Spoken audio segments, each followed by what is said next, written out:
hidden. Dark and mysterious. Let's do that. There we go. This is Harbor Town. Second broadcast starting up now, Wizards. Check. I just clicked it. It'll be Harbor probably Town about 5 is an seconds. all-new series from Miniature Building Authority, And the then I'm leader going in to tabletop pop you on gaming GaryCon scene. too. Oh my Unique, gosh. Flexible and Hosted playable. over there. Harbor You have Town will take your game. control. Everybody, because our audio is up. So I'm is it? assuming, Jay, that's your style, right? That is true. Oh. Maybe not. Good morning, everyone. Can you hear us? Say that. Good morning. Jason, can you hear me? Yeah, all right, Anna, thank you. Just want to check. If you're new to the show, new to the channel, our shtick, we always talk over the ads. So we're maybe BSing a little bit here before we start. We got 9 minutes before start here. Looking good on the Wizards and GaryCon 2 there. I'm getting there. I'm getting there. The pressure. Yeah, They haven't used this channel at all, and so I know. It's, we used it last night. It was fun. yeah, it's just getting. They don't have the interface. We don't have any of the interface set up menu. So, Lord Gasumba host. There you go. Technology and D&D. Apparently, we know how to do that. I make no promises. It popped up on my Streamlabs. Is that a streaming and technology lesson? Yeah, I'm gonna need some. The drawing's not up yet. I will start the drawing once we get going on the show. Okay. Hey, Ed. I need a new. I really need a. Are we live? Oh yeah. I enjoyed watching some of you and Mike work together. That was enjoyable. That's awesome. Thank you. I enjoyed working with him as well. It was really fun and relaxed. Yeah. He was quiet though. Makes me want to get my painting going, so we're going to start that on Thursdays. Ooh, yeah. Not very long shows, but yeah, we're going to do a little me and Danny. I gotta do some lipstick stuff here.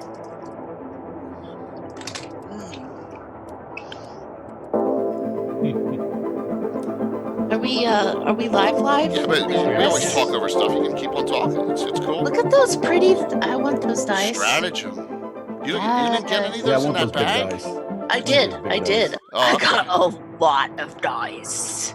But where do you see the next ad? You got Titan dice yet? But No. Yeah, well, the the big ones Titan I dice. What's that? Yeah. The I want Titan a dice big I set of fumble those with big ones. all day long, and I lose all my initiatives with it. So So your players love them. yeah, they love them. They won't allow me to change. I have a pink set too.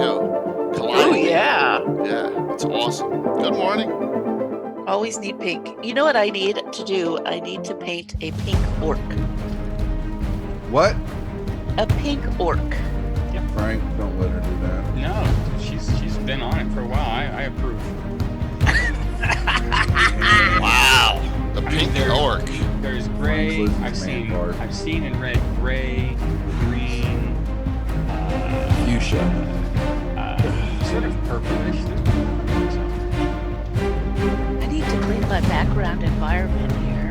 It's a Well, I mess. mean, everybody can hear you, so everybody will know you went and cleaned it. Well, good. Thank you. GM to DM just said morning all from Texas. Well, 3 of the 4 persons on this panel are in Texas as we speak, GM.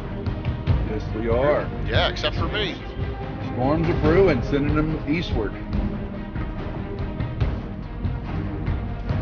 Just fired up. Yeah, look, we look live by live on both channels. Yay, we're good. That is awesome. Throw up a little Adam Meyer map real quick here. There you go, Adam. Always doing a shout out here. And I'll pop off about 30 minutes before. That's fine. I know you got to do the Satine thing. Yeah. It's all good, man. You good? Please.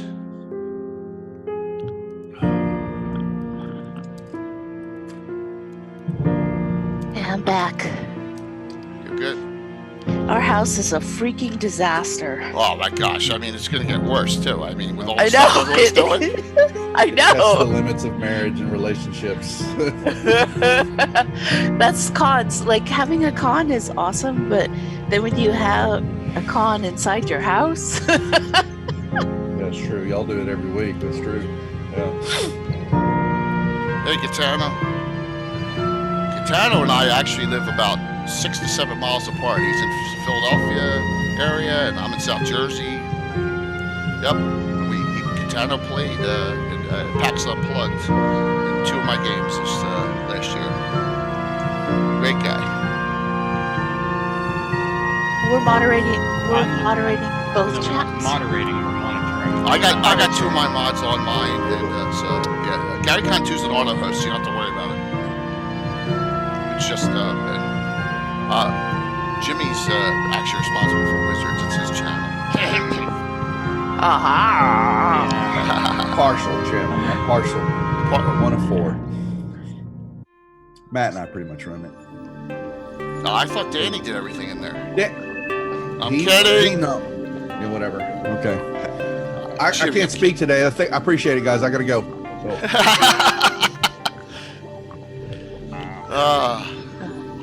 rough, isn't it? Rough crowd. I need some water. I'll be back. No problem. I hope so. I mean, it looks like we got a lot of people on already this morning. I mean, for Saturday morning. Thank you all. Check this out. It's coming soon. My first ever sponsor, Miniature Building Authority's Shantytown expansion Kickstarter. Nice.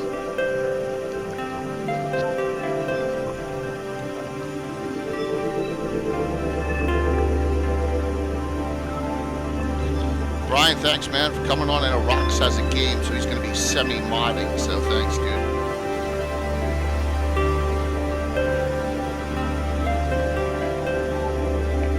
We'll come on 1 minute early like we always do on this channel, so give you an entry screen shortly.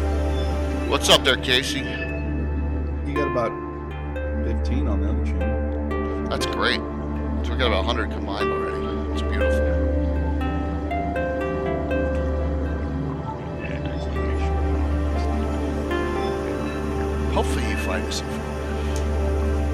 Who knows? I got some like semi-rock and roll music, Frank, on the entry screen. Here we go. Semi rock. Yeah, well, let's see.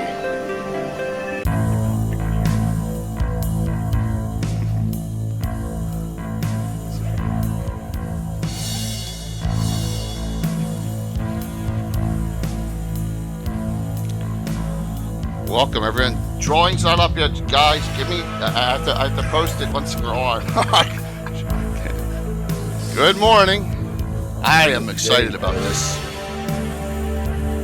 I'm getting nervous. Yeah, it'll be fun.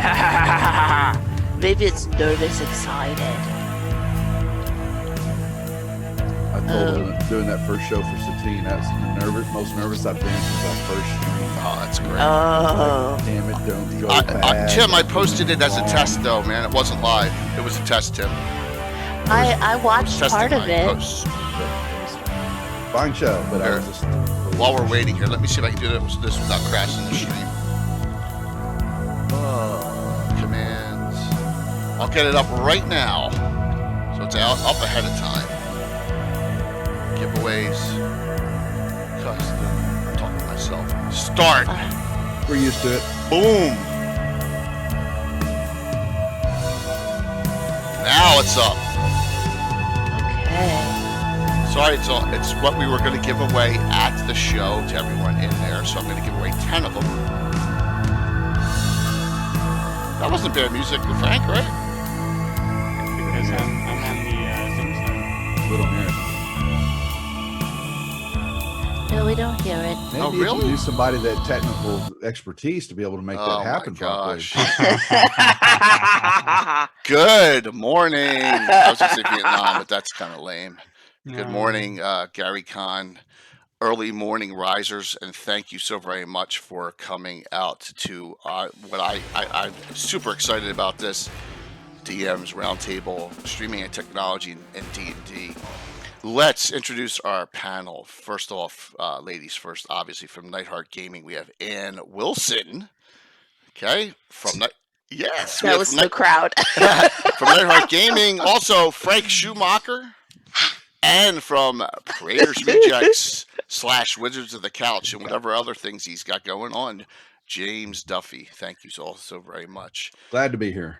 We are going Hello. to attempt to help you all with what this is all about. And that is getting online, whether it's just VTT, whether it's just using a video communications package so you can play with your friends remotely, or whether you want the whole shebang. So These aren't step-by-step instructions, right? This is exactly, this is a For you, it feel. is, Frank.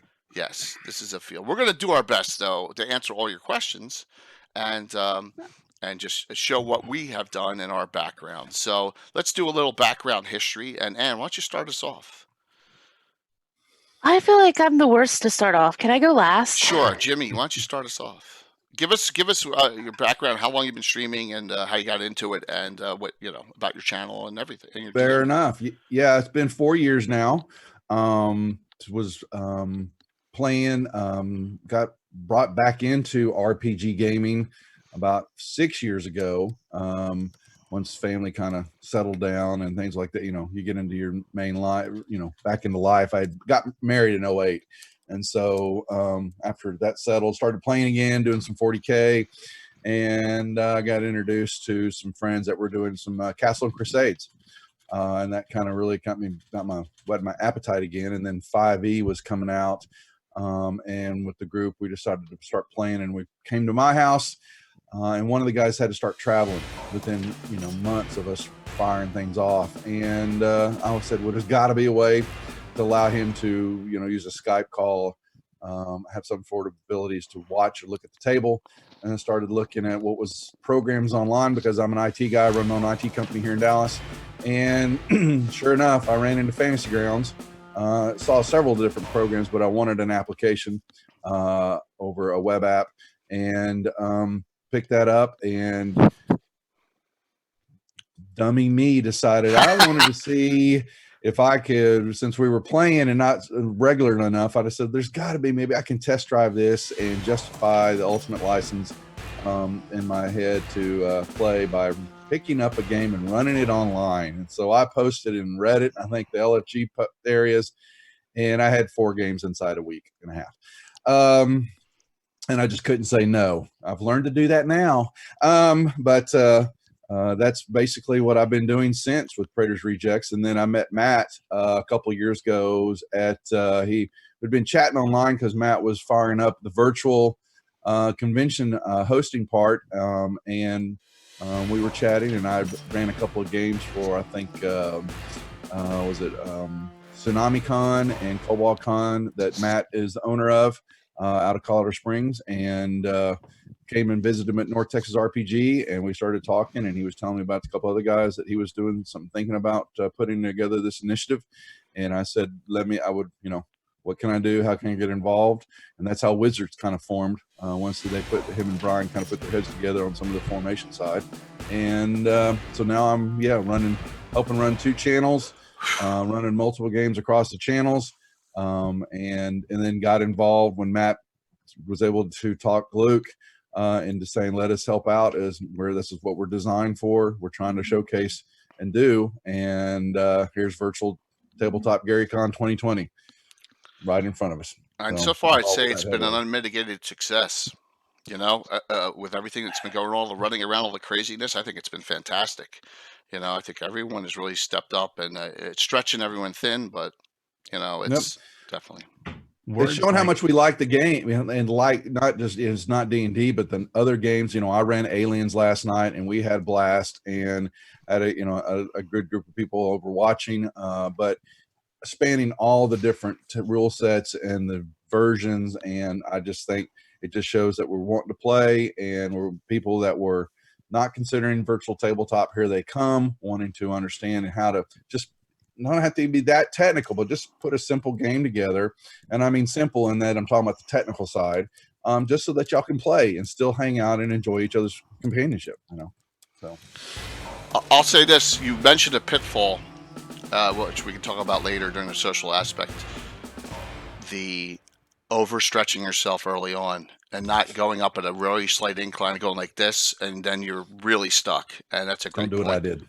Don't do what I did. Fantastic. Thanks, Jimmy, for that synopsis. Let's go to Frank then next. Wow. Well, look, I'm the king of overstretching myself. That's for sure. So I did what you did, Jimmy, in that regard. But of course, I brought a whole household into it. Let's see. So background, I guess. I've always wanted to record games because you have those moments where you go back and you're like, oh, that was epic. And it always inevitably ends up in a oh, you had to be there kind of story.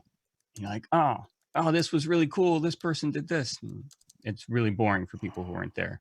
So I tried to record in the past a few times and didn't really get very far. Technology, I just had weird thoughts about doing it and approaching it. It didn't work. And then sometime when I saw Acquisitions Inc., that was the one that made me go, hey, wow. And I think it was just a simple game that Perkins DM'd for. It was before it was actually, I don't even know if it was AC Inc. or Penny Arcade. It was just Penny Arcade at the time. It wasn't AC Inc. That's where they started, right? I believe. Yeah. Mm-hmm. And I was like, wow, I want to try that. And my current crew really didn't want to go public. So I tried some recordings, and that's about as far as it got. And I kept sort of whining about it to Anne. And at some point she went, well, let's just stream. And that was it. That was releasing the floodgates. That was my Jimmy moment where I was like, okay, let's do this. And doing photography and having some audio mixing because I was a musician for a while. I thought, I know what I want it to be. I want it to be produced. I want it to be, I want miniatures, and I want to show those sort of, because we do big builds and players would always come in and go, oh, this just looks awesome. I love playing on this. And it makes up for my weaknesses as a DM to have terrain out there for people. So I wanted to show that.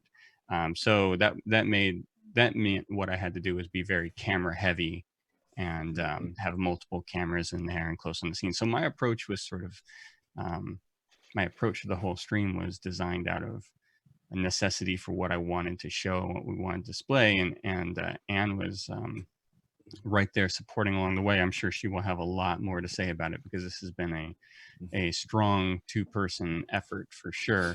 And in the end, actually, the first streams to come to air were her game streams, not my game streams. I don't know. I think that's it for me. Oh, and my name's Frank.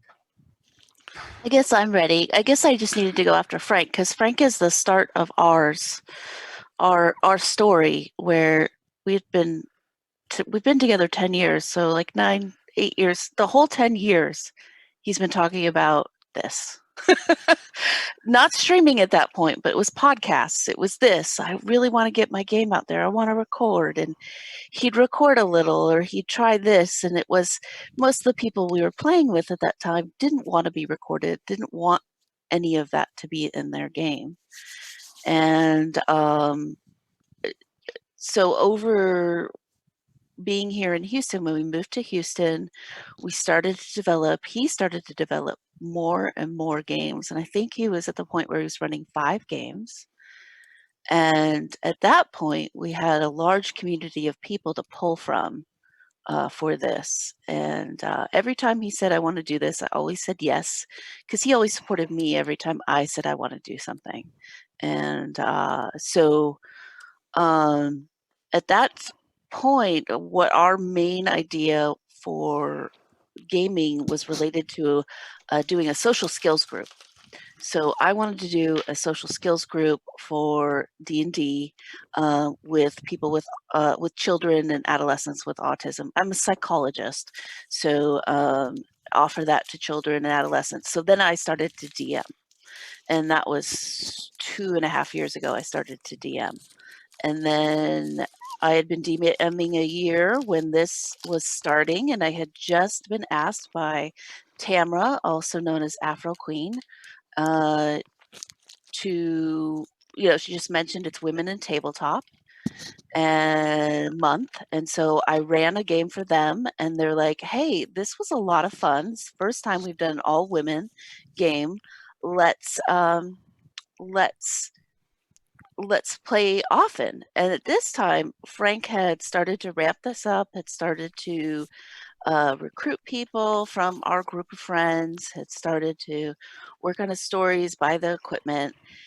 And when he said, I'm going to do this, I'm saying, great, I am happy to play if you would like me to play. And I'm also happy to do your terrain and miniatures. And I will, at that point, I think I just said miniatures.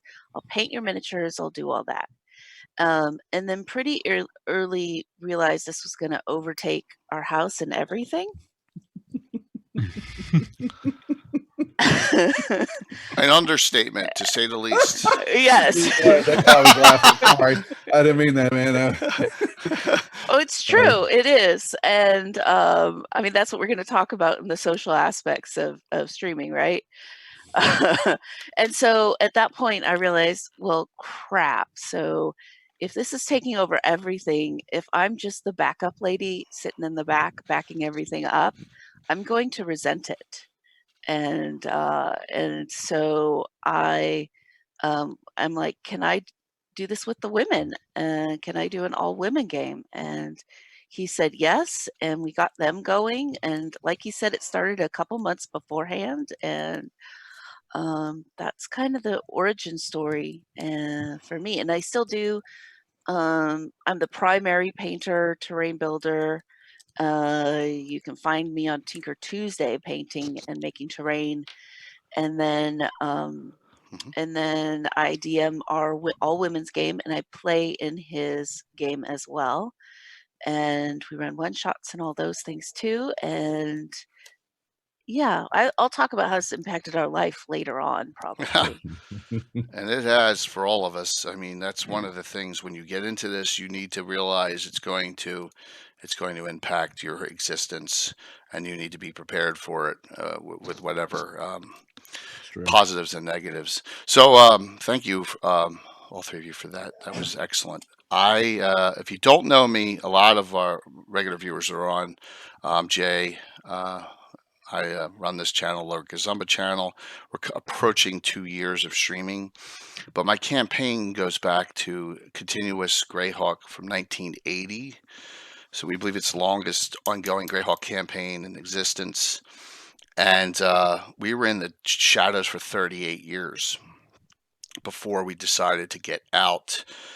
At the beginning, mid of 2018, and then I self-taught my everything here. I had a little help here and there, cameras and mics, and what video conferencing software to use. I'm a miniatures guy. I'm a tabletop minis player, and as soon as right after Frank and Ann's picks, you'll see some of my setups coming up very shortly. And that, I mean, I won't ever go away from that aspect of the game. That's what we're about, and we're old school 1E, 2E. And I just had to figure out a way to do it and be able to stream it, and now be able to remote in my friends with COVID going on. So it's a challenge, but it's not insurmountable. It's not. It's something that with a little planning. And like I said, you got to go up at a slight slope instead of straight up. You got to just you do a little at a time. You invest a little at a time. Unlike Frank. But we'll see. We'll see. We'll show you the dollar amounts that it can really skyrocket. Yeah, this is first pick here showing my my setups in my gaming basement. I'm upstairs now for our seminar broadcast. But we're going to try and answer all your questions. I really appreciate you all coming out tonight. This morning, my gosh, I had 2 seminars yesterday. I'm already thinking about that. Why don't we start with Jimmy? You got the Satine thing since you got an hour and 15. Why don't we start with just how to connect with your friends online? What would you do if you were blatantly you had nothing to start? So who wants to take that up? How would I start off now? you Yeah, mean? remotely. Like, how would you connect, and then what would you play? Yeah, absolutely. Well, I think the best bet, I mean, connection wise, even just keeping it simple, we've got plenty of people out there that, whether it's for a Google's Hangout or a Discord server, and getting, to the ability of that platform where that you can commingle with people, and just have discussion areas. That's the first place to start. Then you hit the LFG groups, if you're looking for other players or access, to those who maybe already a little step of the game, is how to get started, at least for a player side. On the GM side, that is, depending on which way you're going with the platform. If we're talking virtual tabletop where I'm at, or where Frank and Jay are at, where we've got actually in studio or in-house games, and how y'all will take that over, because most of y'all are in-person games, but y'all are bringing in now those, because of what we're having to do, the feeds in from homes, for those people to be able to sit and then look at the table. We did that before. I was able to join Frank and Ann on a game of theirs, and everybody else was in their house except for me, and he was able to set up a camera with a return feed and gave me a couple angles to be able to see the table, and I was able to still enjoy a great session that way.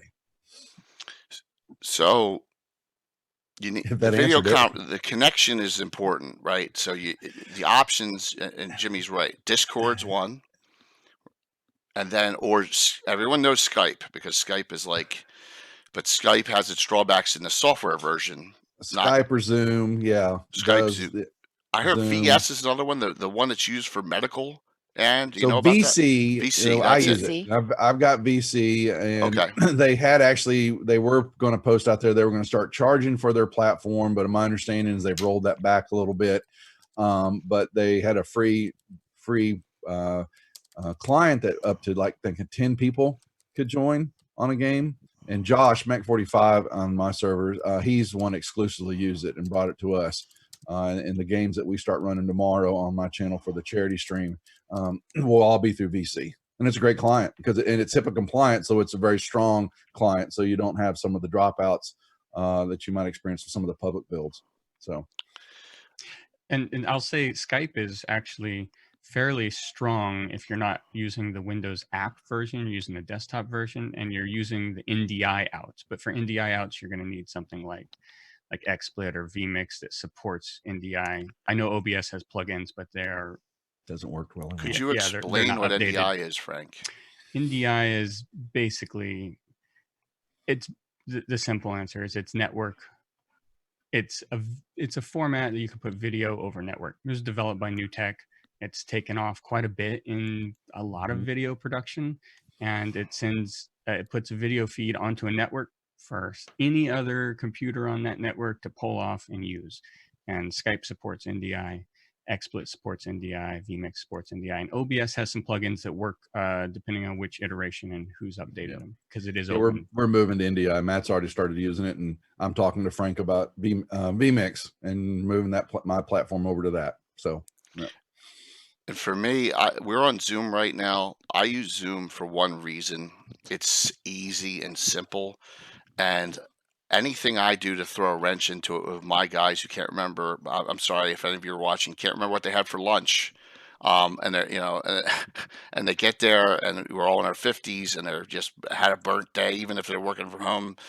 They just, now remotely, they just want to be able to click button in and then popping in and out. So Zoom works for me, but there are some really cool applications and things that Frank does.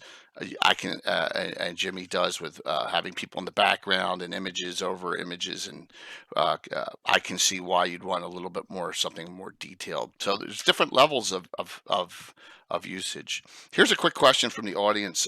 Phantom asks, how long did it take you to be comfortable on camera? And I said, for me, I'm a sales rep. I was a politician when I was younger in my hometown. It was no big deal. Anyone have any jitters about it? Go ahead. I mean, so we have a group of women, and I think all of us have our own jitters about being represented on stream and looking our best. And we're often coming to Frank saying, "Hey, how about this?" or "How about this?" And some of mine even wear hats and sorry, Bird hats. and glasses and things like that, because it's very exposed. Very exposed. So I guess I'm comfortable. It's not that I've never been uncomfortable. I was a Zumba instructor for 10 years. So I'm used to being sweaty and gross and red in front of people. But there is some uncomfortable feelings about it at times because you're out there. I'm uncomfortable. I'm always uncomfortable. I'm always shy. I'm a shy person, but I performed in a band for 12 years.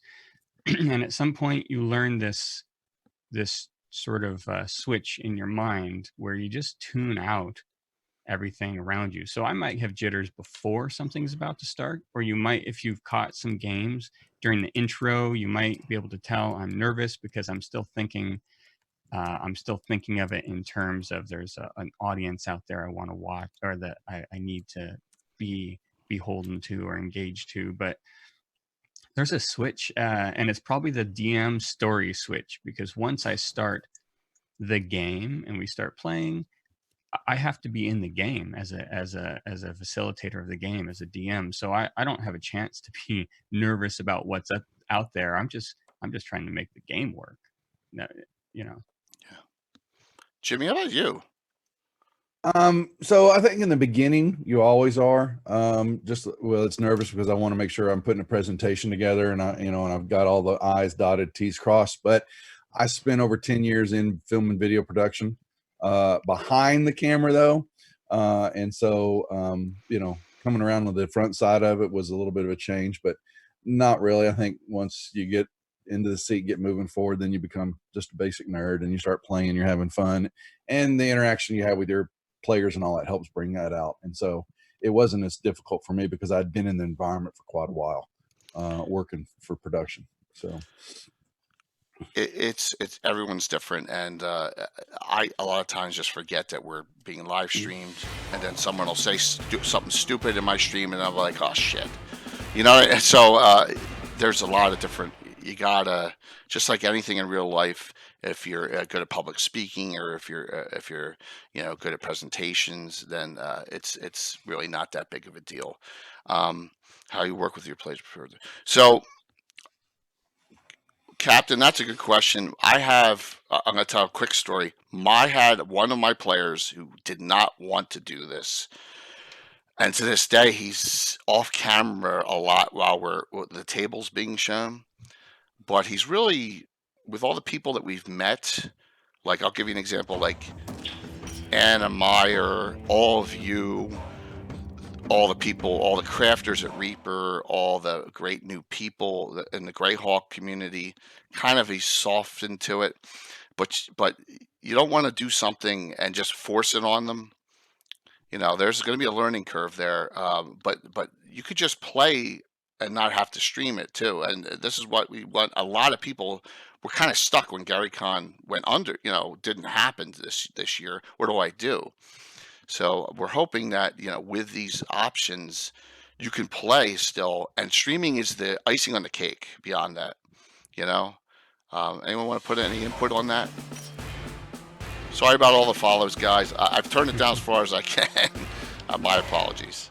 For the Captain Reboots question, there's a lot of education. Mhm. And we actually hire a camera operator, and we have a back of the house person that's running the computers. And so our camera operators are doing a lot of education as well. Frank does a lot of education with them, because there's things about how to work with the mic. There's also conversations. I do check-ins with them even before we start. How are you doing? Are you ready? Anything we need to talk about before we come on? And those kind of things to prep them. But for the tech part, it's a lot of education. and even like, here's a video to watch. And then after games, if something's happening that's not appropriate, we'll chat with them privately if it's just them, or as a group if it's everyone. Like, like things like burping, eating on stream, those kind of things. Mm-hmm. Yeah. Mm-hmm. Yes, it's true. And if you scroll down on my screen, there's a disclaimer. I have down real life tabletop gaming because I know we occasionally have a slip. Occasionally something stupid. And Anna Meyer taught me the thing to do. Stop what you're doing and apologize and say, hey, we're going to address it. And that's the best option you have out there, is to immediately address the situation when it comes up. But then there's real life things like, believe it or not, the F word is not a big deal on Twitch, it seems. It's not the swearing aspect of it. It's a little bit of a couple other things. I think we'll get to that right near the end. But I want to show everyone setups. This is computer hardware PC setups. Okay, so we're gonna go back to this, and this is Jimmy's. This is Predator's Rejects. What he's sitting at right now. Okay, beautiful, Jimmy. All right, that's Jimmy. That's where Jimmy is right now. Okay. Oh my god. Okay, this is Predator's Rejects setup. He's ready to rock and roll. Wait, are you serious? Yeah. I also think he cleaned this desk for this. I cleaned a little bit. Yeah, if you look at it now, it's a little dirty. I'm going to turn off the scroller for the time being. Okay. So Jimmy, explain what you got going here so that people can understand what you got. Yeah. So this is the latest iteration. I have it posted on Facebook. So, and I think if you look back through some of the Facebook postings every year, you can see how this is morphed, like we've talked about. Is that I just didn't go out and buy all of it at one time. Don't I wish? But yeah, so being an IT consultant and nerd, it was, the technical side, this was a no brainer for me. But I'm looking at, a gaming rig, which is underneath me on a platform. And I'm looking at 4 monitors. These are 24s and 27s. Most of everything that I do, I run Fantasy Grounds. So I have that spanned across the front 2 monitors in front of me. And then I've got my secondary applications and things like that on the side monitors, or ones that I don't want to look at a lot, but just check up from now on will be on my right side. And those that I'm really immediately looking at will be the ones on my left side here. And then, microphone, I've got a studio mic put into a voice transformer so that I can be silly sometimes in God mode or alien mode or whatever those may be, to change your voice up a little bit. Because I think with our games and all that, sound and the environment that you put onto the table is just as important, I think, as the game. I think, just that immersion, and that is built over time. And then, I'm a Elgato fan. So what you've got is the inside lights are Elgato key lights that are set at different intensities for a light, key light and a fill light. And then the outside LED panels are hitting my Elgato green screen that's behind me. That's the pull-up one. I really like it. It's a nice compact version of a green screen. And I've got a backlight up on top of that that's giving me a kick light from behind me. And what else is sitting there? What software packages are you using as you're doing stuff? So the main platform outside, there's Fantasy Grounds and Sirenscape, or then I've got some of the tabletop audio excerpts coming down, and then I also have a subscription to Epidemic Sound for the channel for licensing, so that if some of the other background long fill music, or when I was running Deadlands, they had a lot of great Western, Southwestern guitars and that type of fill motif music, and so I just paid that subscription once a year, and now my channel won't get hit with problems for subscription issues. And so then OBS is driving the platform right now, but I'm going to go over to the dark side with Frank to vMix. So yes, we're going to go over there and put that into play for the stability and just the flexibility that it's given us. I like OBS and the start and all that, but we've outgrown it. And so at least I feel that I have, and bringing in the number of players and I want to be one nice homogeneous platform there. So that's what's driving that. And then can I just interrupt and say that there is a document with this information, right? And they're asking lots of questions, and if you guys can show them where to find that document, please relink it, guys. Yeah. All right. So Great So that's points. Now listen, OBS, XSplit, and vMix are broadcast software. We'll get to that. So sit tight there, Tesoro Kip. We'll get to you on those questions. Sorry about us using the lingo. It's just habit. The other question is, what PC do you have behind that? What's the okay. video I was card? typing it up. So yeah, I built the box. It's an MSI and Corsair, hybrid. We got you. It's an i7, 32 gigs of RAM. I've got an NVIDIA, I think 2700, I have big boy video card sitting in there to power in the 4 monitors. The TV that you see up above used to be connected to the system, but now that's just, I've got an Apple TV running off of it. And so I'll put the stream up on the TV through the Twitch app. So then I can see or look at it, but everything else, the game wise, is across the 4 monitors. And then I've got SSD drives driving the data and the OS, and yeah, there you go. It's horsepower. Okay, now that is awesome.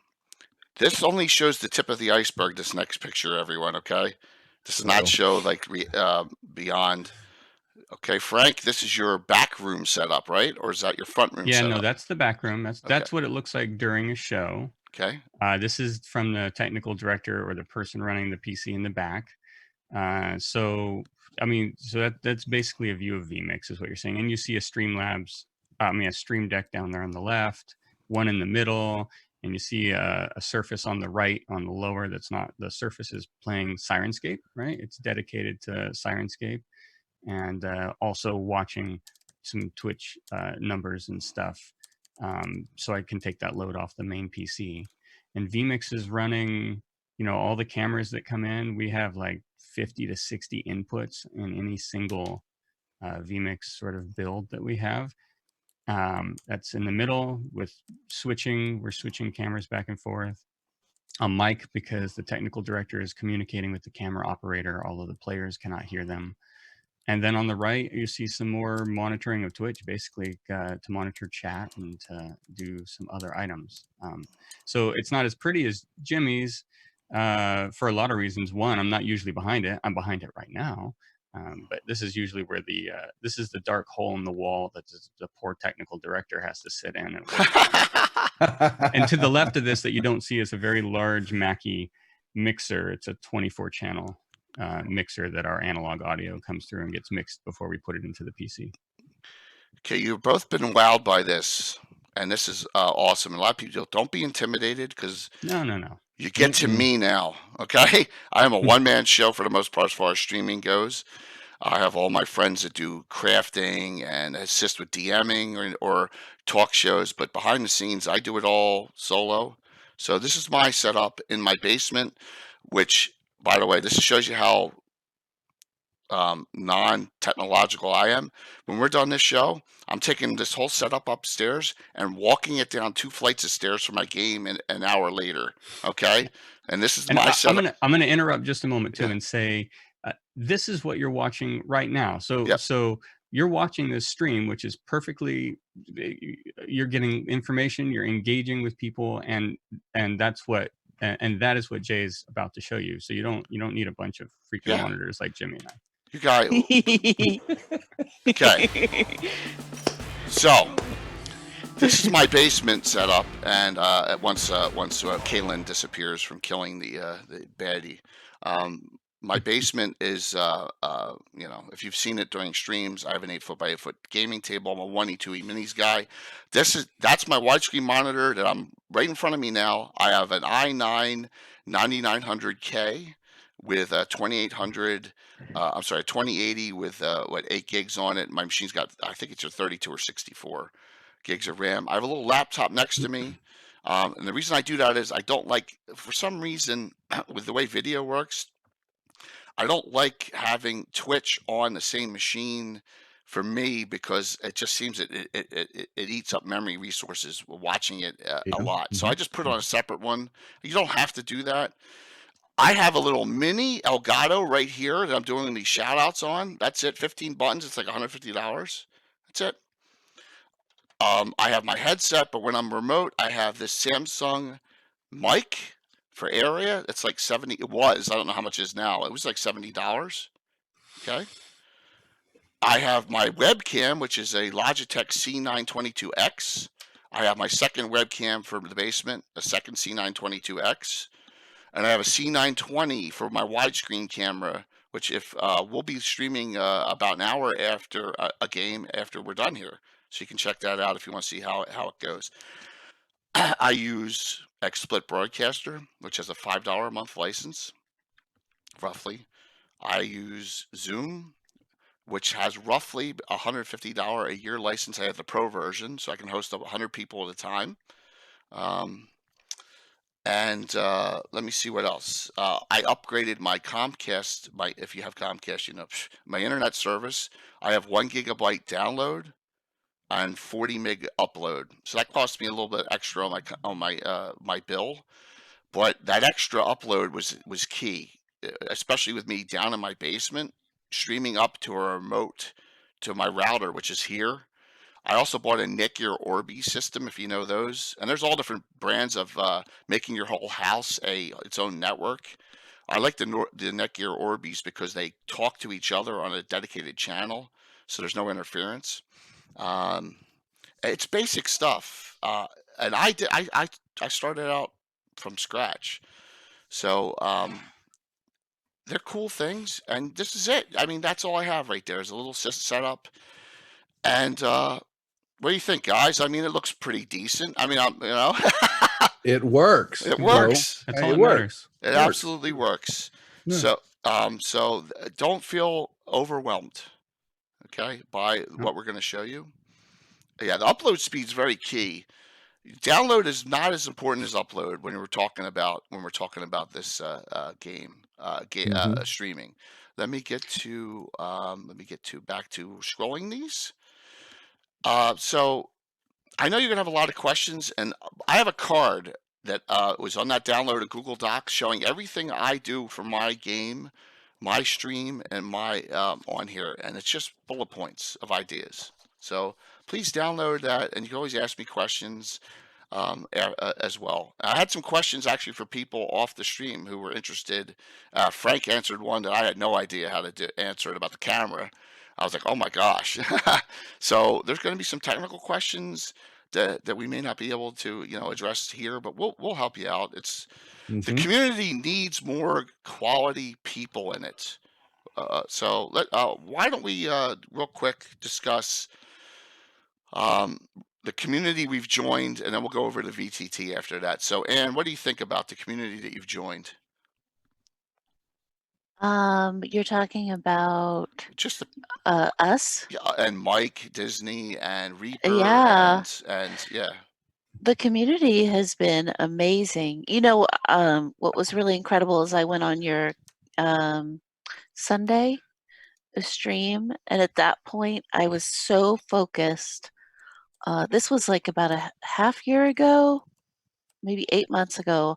I was on Lord Kasumba's one of his Sunday talks, and at that time, I was very focused on establishing our community at Nightheart Gaming, and didn't realize what it was about the community outside of Nightheart Gaming.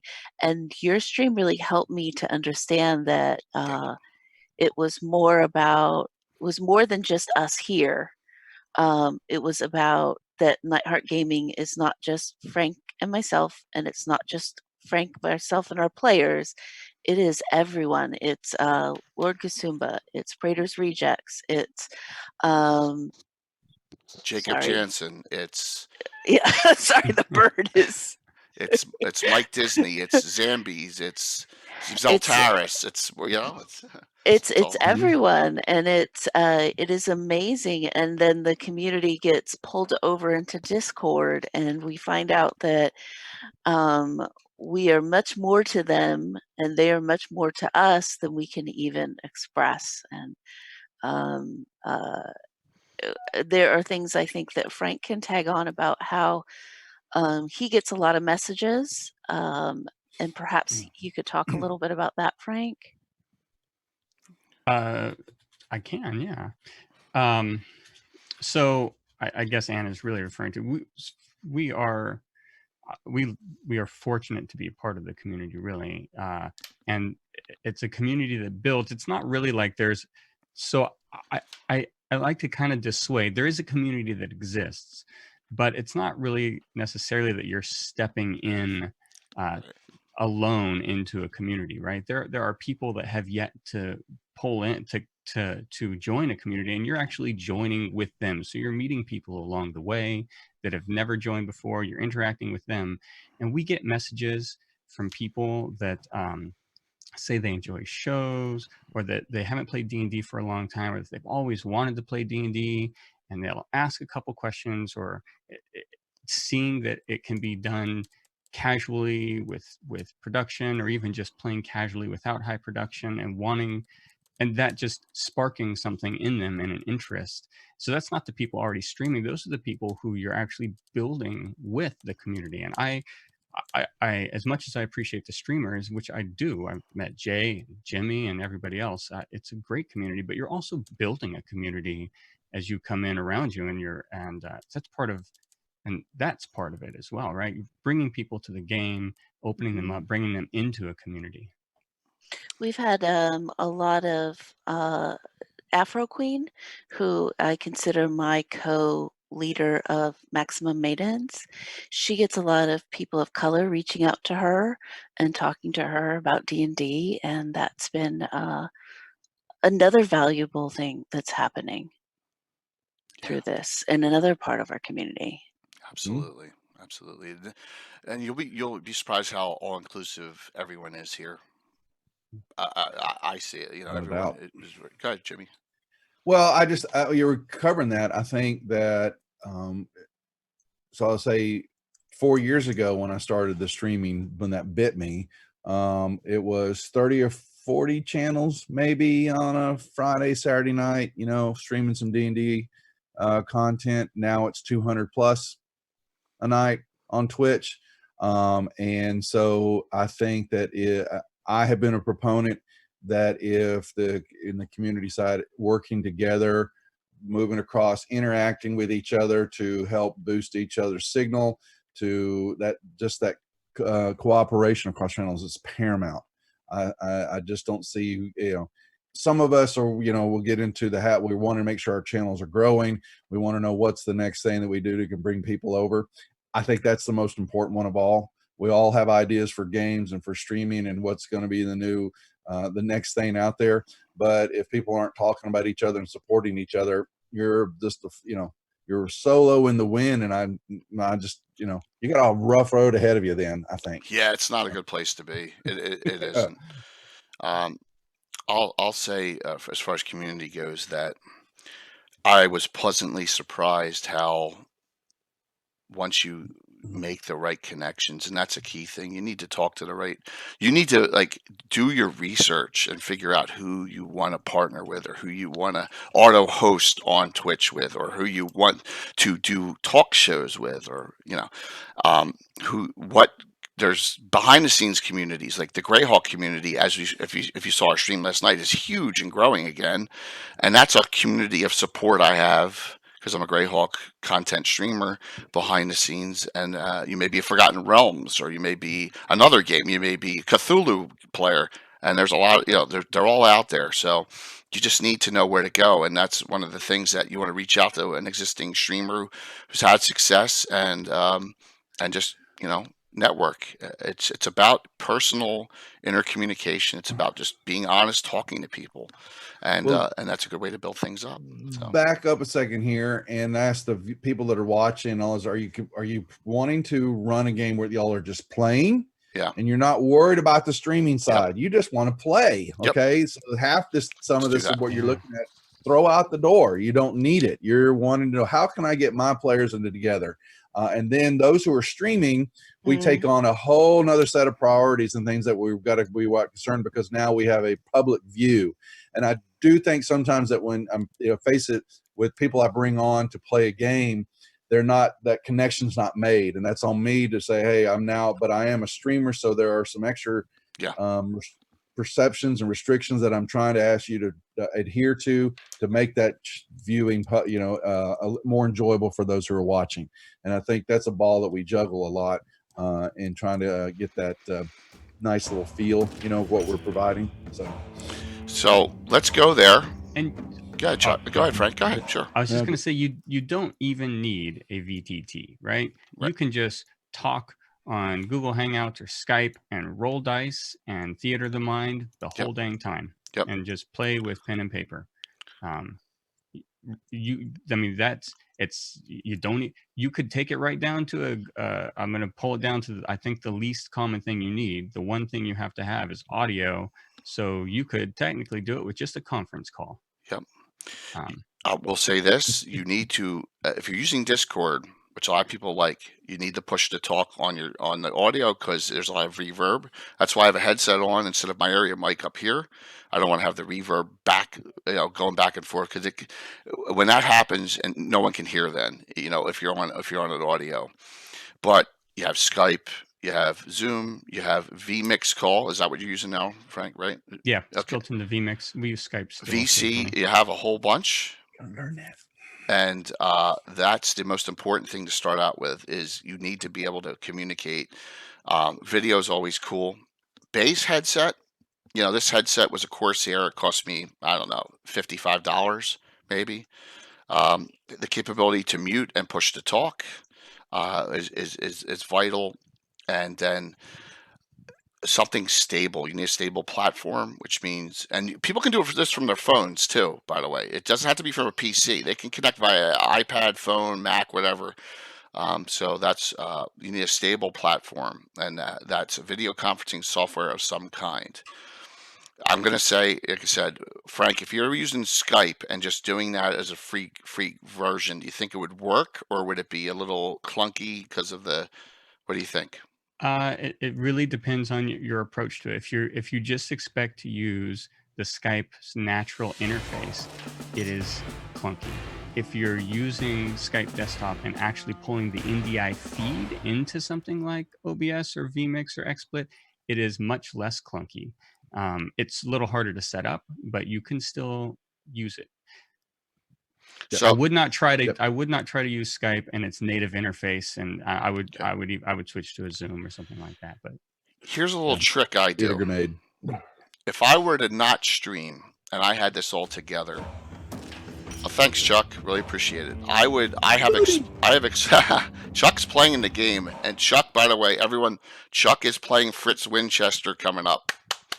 One of the most hated characters in the campaign, so that'll be fun. Troll Lord in the house. Lloyd Metcalf, thank you so very much. I take XSplit, and into Zoom, I let them show my XSplit. So what Frank and Jimmy and Ann see is the actual broadcast in Zoom, which you can do, and then they use that and widescreen that, so it's live. So that way you can see whatever's going on. So I could actually broadcast, I could actually put everything that my players see on XSplit, and you can do this, I'm assuming, with OBS and any other ones, and not even broadcast it. They could see everything then. They could see not just my pick, but they could see everything else, all the other camera feeds, and that's kind of a little trick. And so remotely, that's a way to do it.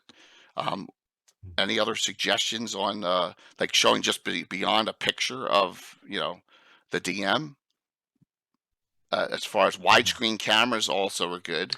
Oh, so I mean that's Almac 3's kind of question, Yeah, right? How do you show the terrain? So I know that we each have a different way of doing it. I know that Jay and myself, so Lord Gozumba, Nightheart Gaming, and Ann, we have terrain. And so Jay uses widescreen cameras, which gives you a nice view, and I'll let him go into that of the whole thing. We kind of focus in here on the scene. We try to think cinematically about it. So we will widescreen if it's appropriate in the scene. You can see a shot right there, a couple right there. So those are live stream shots where our camera operators are moving around to get them, and we're using DSLRs, by the way. So we're not buying Blackmagic Craft minis. Blackmagic Craft. I love Blackmagic Craft channel. I was just looking at them today. Sorry, Blackmagic Design mini 4K cameras. We're using just like Nikons and old lenses. Some of the lenses I have are 30 years old. and plus that you can get used really cheap, and you can get camera views. It will be very different than a webcam because you have a larger sensor, a smaller depth of field. So you almost have to have someone active. That's one of the reasons we have to have a camera operator, but that's how we show our terrain, and we feed that back to the players so they know where they are. Mm-hmm.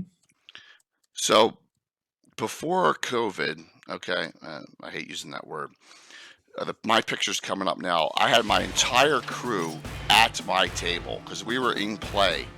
I had one person, Marco, or I'd have a guest, and they would zoom in. So I'd only have one person remote. So I had all my players at my table playing. So we figured out that I'm going to be doing. We kind of switched the way we were going to do things a little bit. I have everyone remoting in now, and we did this Thursday night. So the Thursday night game vid on my stream channel here shows you a very good representation of what it's going to look like. And I have a full 8-foot by 8-foot table with just me there, and you'll see some of the challenges I have. You got to change things, you do a little bit, but it's not insurmountable at all. I have 3 cameras going at once. So I have the 2 C922s and 1 C920 Logitech all at the same time going into the stream. It all gets embedded into whatever streaming software you use, and then it gets broadcast out. But you wouldn't even have to broadcast with it. You could embed all of it into an OBS or a XSplit and let your players remote view that. That's how I would handle it. Okay. If that may, I'm sorry if that, we'll try and explain a little bit more. We'll start with, we'll go step by step because we got, Jimmy's got about 40 minutes. Jimmy, let's go to VTTs, virtual tabletops. Jimmy's going to explain to us now the differences between Fantasy Grounds and Roll20. All right. And then we'll go from there. So, that's your area of expertise, man. Yeah, somewhat. No. So, I mean, the virtual tabletop experience is ability so that everybody can see that same map, that same digital diagram, whatever it may be, all from the same perspective. And then the rule set or whatever you're playing in, there is some automation or the rules are built in so that you then can throw your dice, make your moves, and stay within the rule system, along with the DM still being the arbitrator and telling you, what you can and sometimes can't do. We don't, I say a lot of no on my channel. No, you're not supposed to, but I do. But like I said, I'm a Fantasy Grounds user. I've used it exclusively. I know it in and out pretty well. Now we have the Unity version out. And so now I'm retooling myself and learning that a little bit. But it has a learning curve to it. There's no doubt about that. The Roll20 side is a web-based app that still supports some of the major rule sets. And they have a great, community content. Both platforms do. But Roll20, I don't believe, from what I understand, and reading and all that, I've played it a little bit now. You've watched yesterday. I was totally lost in the platform because I don't understand it. But that learning curve, my understanding, is not as difficult because it is web-based. You're going to be limited to some degree outside of huge major programming API changes to get that functionality there. Where in Fantasy Grounds, that's how it's built. The automation was paramount to me in using. And so I was willing to learn that curve and get comfortable with it, and then bring my players in and doing, a simple session 0 or introductory session that basically gets them comfortable with the interface enough that they can start playing. And then over 2 or 3 sessions, then it's done. They basically understand the interface and how everything's located, how to use the dice, how to use the different cards and the tables, things like that, any part of that interface. Once you get past that, then you're good. But there are some times there's some technical. I've seen a couple of questions about the technical aspects of someone, not being told technical and all that. And that's going to be, you're going to face that no matter what, but that's just a little bit of a learning curve. And we're a little bit more patient on the VTT side because you've got all this coming at you, this input coming at you, and you got to be able to back it up a little bit and parse it out and then get each person through it on their own pace. So. You're an expert. Like, I've played Fantasy Grounds with you, And I've played Fantasy Grounds for years before that. And with you was a very, very easy and wonderful experience. Thank you. Can you talk a little bit, because I see some people talking about how confusing it can be, where you learned that and how you came across, Self-taught. So I'm IT. I've been a computer geek for 30 plus years. So it's been a platform that I completely am comfortable with and understand it. And so diving into it, I'm an application driven person. There with the Roll20 side and more, there has been a push for a while to put more applications web-based, HTML5 based. And I believe in that platform, but it has limitations to it because of how it is driven. So on the application side, I have got a whole other set of tool sets in front of me, and that automation, that processing that's taking place on my machine that I believe in. But to make all those pieces work, you have to learn a little bit of the coding and understanding how to put in the right parameters to make that piece automated that you're looking for. Now, 5e is probably the most automated of all the rule sets in Fantasy Grounds. So a lot of that work's already been done. But the community set, you've got the Rob Tuies, you've got other platform people out there that have developed those packages that you can find on the DM's Guild for not a lot of money that just makes that gaming that much better.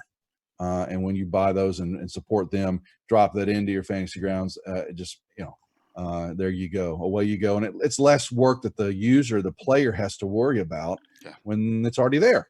So, so and go ahead, Frank. On that, and others wondering, you don't have to code to make Fantasy Grounds work.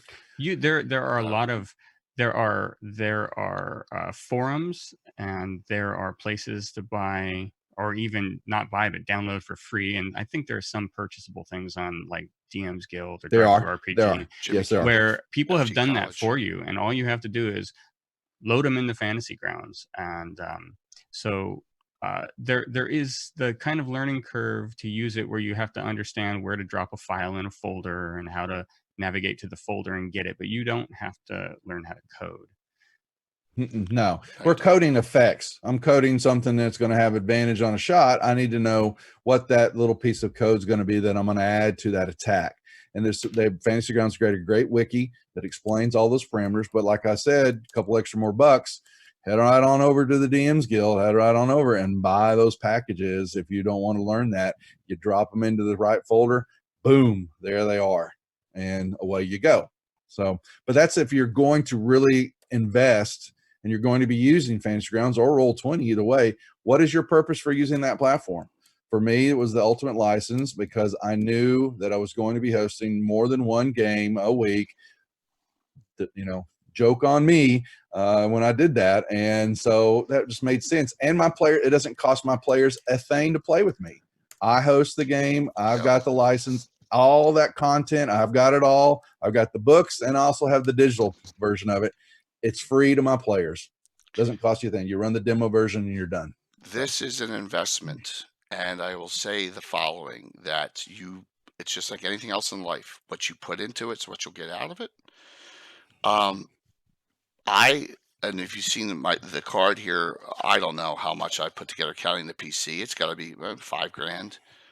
Frank, how much have you put down roughly? Well, it's a lot. Someone can add it up if they want to. My list is in there, but I try to get things used. But I can tell you this: even though if you look at my gear list, if you look at Nightheart Gaming's gear list, if you look at the things that we've added to it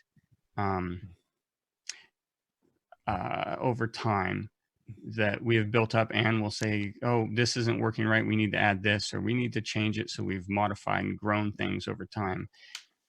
We have still stayed way under what you would do if you're some production company or movie studio, right? Where some people switching units, a hardware switching unit that can do what we're able to do might cost $10,000, right? And we're doing it in software and a gaming PC.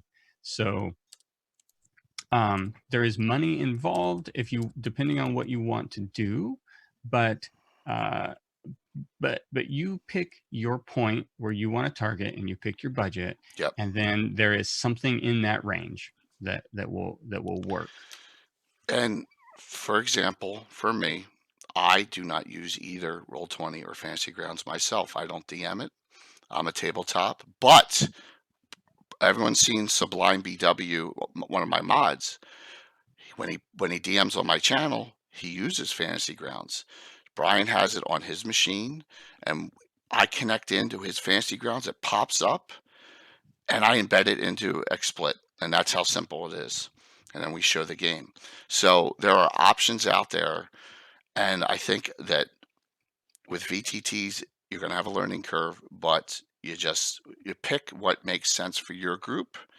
Roll20 may be easier. That's the direction I want to go. I don't want to run canned games. Or I want to run all the old 2E that's coming out on Fantasy Grounds, or I want 5E content, pulling it off. I think 5E's on both, correct? Content is on in both. The SRD is on both platforms, and it's free. And you get either app, and there you are, and you can start playing around and running. Putting together some character sheets. There's simple, some simplicity to it, but it's not the full versions. So you still have to get, because I'm seeing some talking in here about the money. And yes, buying multiple versions. I've got a VTT version. I've got the books now. They don't do PDFs. So if you've got a PDF, where'd you get it? And then, here comes D&D Beyond. And now you've got to buy the content from there if you want it. And Frank, I think you taught, because y'all have used that more on y'all's channel. It does, D&D Beyond does not integrate with Fantasy Grounds yet, but I do know they have heavy integration going on with Roll20. But Frank, I think you and some of your players have used it, are using it on the newer games, are you not? Yeah, I mean, I'll let Ann talk about D&D Beyond and how she uses it. Okay. So I have players that have played for 2 years but still don't know how to play or don't remember what to do. And D&D Beyond has been amazing for them to access things. I have new players that are coming on, and that ability to you'll set up your character, and then you have the ability to click on there on any aspect of your character sheet, and it will pull up all this information about what this does and what things you can use. And we have iPads and phones. They're all using that, and they're able to access their character information. And then the great thing is people come in to watch our stream, and we have an add-on on Twitch, and they're able to look at that and see what everyone's character, see what they have, what abilities, what hit points. And what's wonderful about that, it adds to the drama, and also helps for if you're coming in watching, to be able to follow along and not be lost as you can be when you're first starting to watch a stream. Yeah, Mhm. definitely. There was a question out there. I have to answer it. I'm sorry. Why, Frank, do you and I not use VTTs and we use terrain? And Tabletop. And the answer, go ahead. You answer first. Go ahead, Ann. No, this is really a Okay. Frank question. So, well, that harkens back to the very beginning of what I was saying about my background and the approach to it. The minis and the terrain are part of the hobby for me, and building them is a moment when your players walk in and they see there is a difference still, and there are some awesome, really incredible, well done dungeons and backgrounds and scenes in a VTT. But if most of the VTT's main goal is not to wow you, it's to help you understand where you are in the game, to make the rule set easier to play. It's not there for a cinematic value. It's to make your gameplay smoother. The whole reason we have terrain is because we want the wow factor for our players who sit down and go, oh, it's tangible, it's touchable.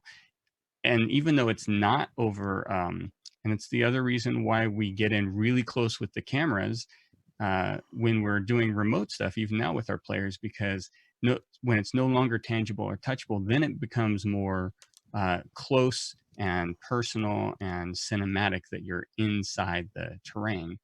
That's one of our goals in it. So that's why we use it over a VTT. I will tell you, I don't know, it's a lot more work. Setting it up is a whole mess of work, but so is working on a VTT. It's just a different kind of work. And I love that work more than I love the techie setting up things on the VTT side also. I think it's well said when you walk into a room and all you see is this 4 foot by 6 foot mat of water, Oh yeah. and your character is in the middle of that. You can't give that overwhelming feeling of that. I think with the VTT that you can get when you see that at the table. Definitely. So I've been this way and played this way my entire life, and I'm not going to change. So Jimmy will say I'm pig-headed, right? I'm gonna do things my way, and my way was we're tabletop minis guys since day one, since 1980. Now we play with a mat, and you put down the magic marker back in the day when we were in college or whatever. But it's grown to this point. It's the way my guys love to play the game, and so we're gonna, it's tabletop for us. That's it. Plus, it's opened up another community to D&D that Frank and I have reached out to, the crafting community. As you can see, a lot of stuff in this picture you see up there, the hay bales and the wheat and the trees, that's all crafted by my real good friend Bill the Master Crafter, we call him. We make terrain. Frank makes terrain. And Ann makes terrain. Yeah, Ann is our primary terrain maker. Yeah, absolutely. Yeah, there are some shots that'll come up that are definitely Dwarven Forge, and I know Jay as well. You rely heavily on Dwarven Forge, absolutely, and some other miniature companies. But when it comes to like getting in there and actually crafting it, that stuff overwhelms people. The community, our tabletop, our players love it. Yeah, and one more point. In order to be successful as a streamer, you must do one thing. Well, a couple things, but number one thing, you got to differentiate yourself. You have to make people want to come watch you. Frank and I, Nightheart Gaming and my channel, we're one of the very few tabletop streaming channels there are, and that is a huge advantage for us because it brings a different aspect to people's entertainment. And plus, having Reaper Miniatures as a sponsor doesn't hurt either. Doesn't hurt at all. I started down that path. I'm not live. The games we were running miniatures, and I saw someone posted, I have a ton of Bruce Hurst arts molds. Yes. I make them. And I've got a whole wall behind over here of just of bricks and everything. And I'm going to get to that someday. I'm going to build that someday. And hopefully can do that. But I like that aspect of the building part. But then VTT came along and I went, ooh, look at that pretty butterfly.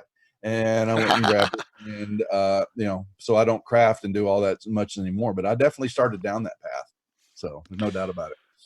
And once again, it's a personal preference. But there's options for you out there. You don't need to even use a VTT, as Frank said early on. There's a lot of theater of their mind DMs out there, great ones. One of my good friends in the community, Carlos Slicing, I want to do a little shout out to him. He's a 1E old school theater of their mind DM. So he has his Zoom broadcast in to his Twitch, and he's had a lot of publications out there with his company, and does it the old-fashioned way. And there's nothing wrong with that. So there's multiple ways to go. So with how you want to play your game, absolutely. Let's talk, Jimmy. What topics you want to bring up before you got a bolt? What do you think? I'm just listening or watching the questions out there that people may have, because we are covering the basic generalities of what we do and how to make that happen. But then, I'm seeing tons of question of oversaturation of the rules that, I've addressed that to some degree, and that's programming. Change your programming up. There's great 5e content out there. There's a lot, but there are plenty of other rule sets and other game systems that need love too. And if you find out, I'm a big fan of the Aliens because I call it DM therapy, because I get to kill my players with impunity and not feel bad about it. And so I run that, and I ran it last night. We had a blast, and it's always different. Find those rule sets, find those different other games, the Castle of Crusades, you've got Savage Worlds. There's a ton of other rule sets to play. Get them out there, get them in front of people, and just bring more and more into that community and players. I think it's paramount. Why don't we discuss a little bit of the darker side of the pitfalls? And I know this is something, touch on this, there was a question out there. I'm really worried about streaming because my guys drink all night, and it would be, well, Yeah. yeah. So Anne's an expert in this area. So let's let her run with this a little bit about social aspect. Well, he calls me an expert. I'm a psychologist. But that doesn't mean I'm like a psychologist of gaming. So yes, people are going to say things. People are going to do things on your stream. As much as you are going to set your expectations for them, they're still there having a good time. And let's see, there's many aspects to this. Number one, I feel like this question gets answered when we go into the social, because if we start talking about the social, this will make sense to frame this question. Okay. Because you got to start with your why. Why are you doing this? Mm-hmm. So why do you want to stream? Like Jay, I think you wanted to stream because... She's like, why? Why? I know why, but I want you to say it in your I words. wanted to stream because I've been in the shadows for 38 years, and I thought that we had something special with my Greyhawk Order of Eula campaign, and I wanted to figure out a way to bring it out to people.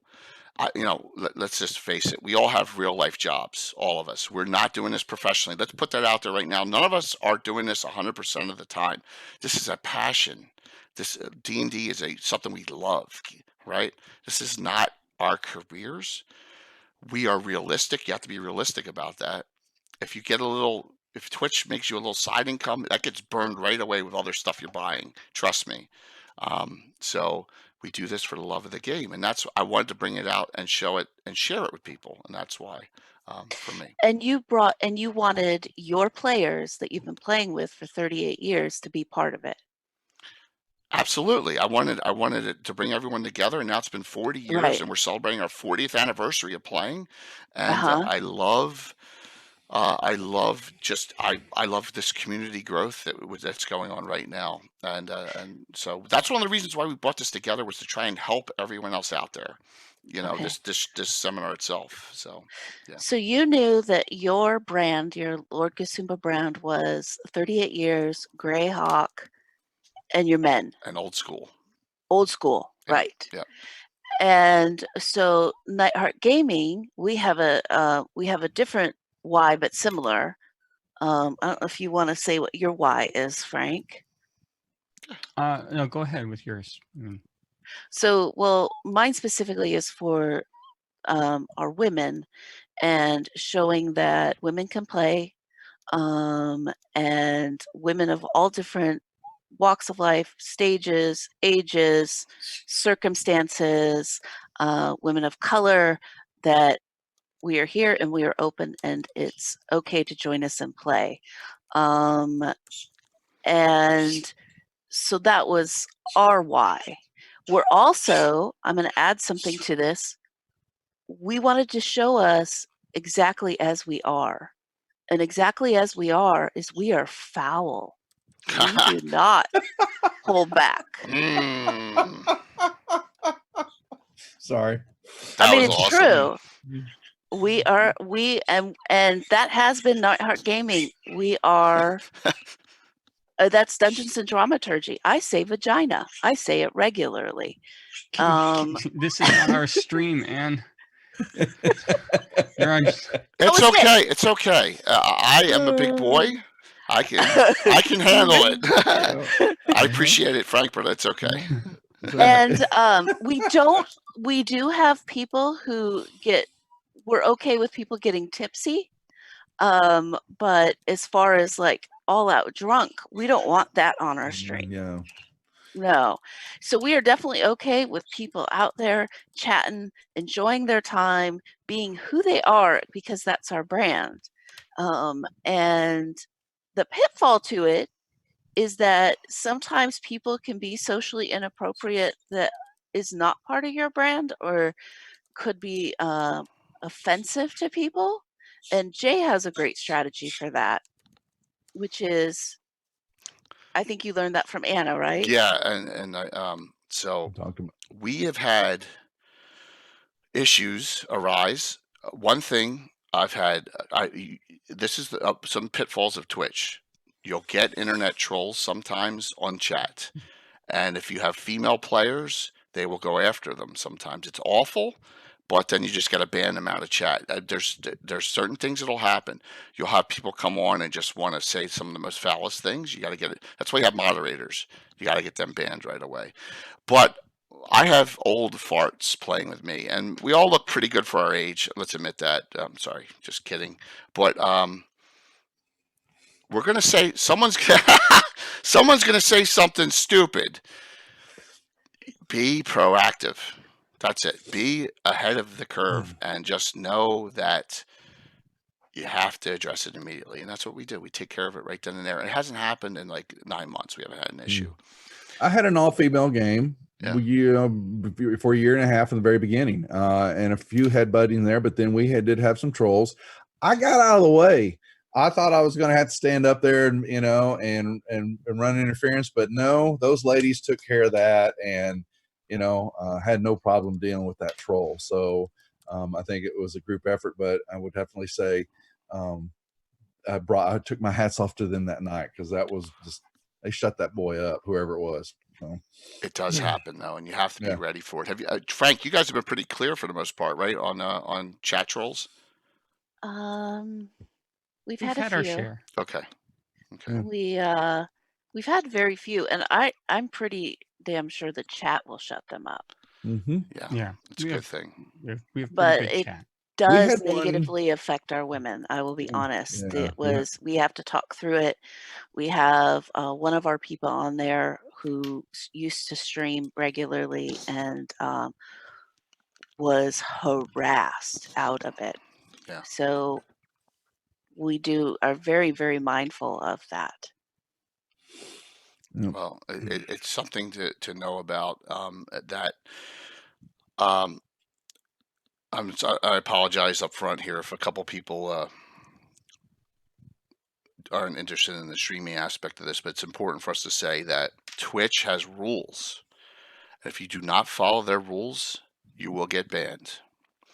So if someone says something racial, someone says something homophobic, you're gonna get in trouble. Absolutely. If someone passes out drunk on your channel, you will get banned. Okay. If you drive in a car while you're streaming, you will get banned. Okay. Crazy stuff that people do in the gaming industry. We're a little bit less crazy than the actual video game players, but there are things that there are rules of conduct when you sign as an affiliate or a partner you must follow. So it's important to know that step is, if you're going to take that step, please know that you have to follow their guidelines if you want the privilege of streaming on their channel. And Twitch has been great for us. We've all had a great experience so far on here. Would you agree? Frank? Yeah. Love it. Yeah. I mean, we keep doing it, right? Yeah. Yeah, we keep coming back, so we must Exactly. be. And that is part of streaming, right? We are going to hear to talk technology, but we're here to talk streaming, and that's an important part of streaming. If you decide to do that, it's more than tech. It's your dedication to what you're doing. It's the time you're going to put into it, and it's being self-aware of what you're saying, what you're putting out there. You're now putting on a show for people to a certain extent. Yep. You know, I asked about their why, but I didn't ask you your why. My why I'm doing the streaming and all that. Well, yeah, I think there is, after I got past just running some games, it, took its own life and I began to invest more into it. I was enjoying it. And I've been I did have the film and video background, but more my major background's computers, and sitting in front of a computer all day long can get very boring working wise and all that. And I thought this was a great avenue. I took the two industries that I'm very comfortable with, and I was able to merge them together and bring the content out there. And I just happen to like it. And I've had I've had a great, community that's come around and meeting all like the rest of y'all. It's just continue building and making it more and more enjoyable every day I get up and start doing it. So yeah, it's personal for me, honestly. It is. Yeah.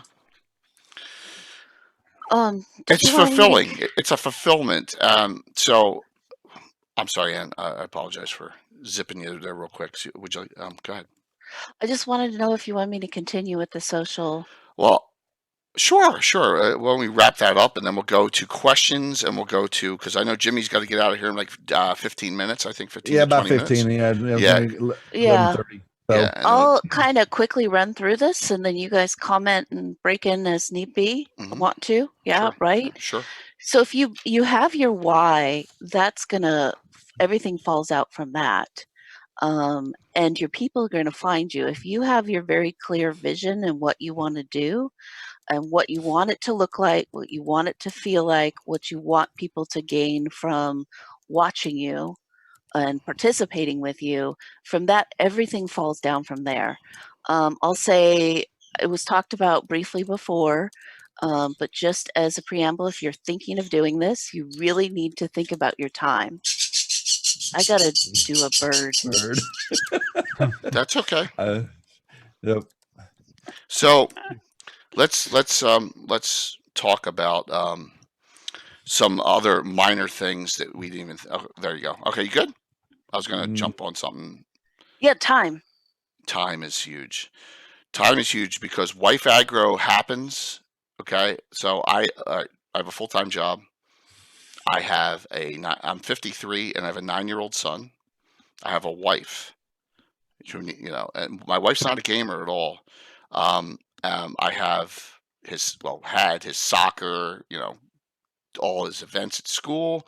I have my normal game Thursday nights. I have my 2 talk shows. It can get to be a lot. It can get to be overwhelming. So you need to it's balance, right? Life balance. You have to balance everything. And I think that's what Ann's trying to say, is that your time will suck away doing this. So anyone else want to discuss that? Yeah, because it's your family. It's going to impact your family. It's going to impact your dog, your job. It's going to impact your job and all your free time. My wife says, "When am I going to see you next?" And I had to give her a schedule, and she sometimes remembers, sometimes doesn't. But you have to manage that. But make sure, you may be going this way. You have to manage it for yourself too. So there are multiple times where I'm going at it over and over, and it can be this is a grind, folks. There's no doubt about it. And you got to want to be able to get into that to get anywhere with it. And I will take that week off, and I do it 3 times minimum of a year against, even though the players say, no, we're going to miss our game. Yeah, you're going to miss your game, because I'm going to take off a week. I had a vacation outside of, because I don't get it as my consultant on my own company. So I take it from here a little bit and detach and step away from the stream for a week. It's still going to be there when I come back, and I'm not going to miss anything. So you've got to do it take care of yourself too, along with your family and your life. So. And let's just, can I just say that Jimmy's wife is a lovely individual. I met her at Gen Con. We went to dinner. It was a wonderful event. Definitely. You're welcome. Do you want to add anything, Frank? No, I mean, not necessarily. I think you've said it best. I will say it may appear. Also, don't fall into the trap. So, as Ann mentioned, we're doing this together. She knew immediately that she'd have to be involved as well, or this would be a resentful experience from her. But we still have even though we're both doing this, to take a step back, because you do get that question. Jimmy said his wife will ask him, when am I going to see you next? Even though Ann and I live in the same house and we're doing these same streams, sometimes we still have that same question, and it wouldn't seem like that, but we do, because we're not seeing each other. We're seeing the producer, the technical director, we're seeing the DM, we're working out the logistics of the show. So we have to have our time still, even though we're doing it together. Otherwise, our relationship is nothing but a work relationship. Mhm, mhm, It won't last then. Yeah. Right, right. Yep. So I Go ahead. No, absolutely. to And move to the next topic. Okay, let's talk about like little minor things you didn't even think about that you have to come up with. I'm going to say one right here: extension cables. Okay, so I have this, and then I want to put this somewhere on the table. This stupid cord is what, 2 feet long at the most. I'm stuck. You got to remember these little minor things when you're streaming. Amazon, plenty of extension cables. By the way, this swivel is awesome for just getting as close as you can. You probably see me fiddling with this in a game. You pull this down, you move it all around. The camera angles, I can't get as close as Frank can with a camera person, and there's close-ups you do are unbelievable. This does the trick very inexpensively, just to have this and have the flexibility of placing your camera wherever you want. But remember to get the USB extension cords. First couple times I did this, I was short and they were popping out every time. I was like, oh my God, it popped out again. I think Amazon had it for $650 for an extension cable of like 6 to 8 feet each, or packs of 2 or 3 before the craziness happened. So something you really need. Yeah. A technology note on that for those looking for, when you grab a USB extension cord, when you start pushing up to 25 to 50 foot range, you are now pushing the extent of what USB is capable of. So don't just go buy the longest cord you can. Be really cognizant of it. We have a 50-foot USB cord. We have one 50-foot USB cord, and it works sometimes. So be careful. It's I'm sorry, I'm answering questions here, multiple. No, all right, so there's also swivel clamps you can get. Okay, you can get a swivel clamp, attach it above, drop the cameras down. You can do things like that that are easily done for a reasonable amount, under $20 for some of those flexible swivel clamps that are attached to your camera.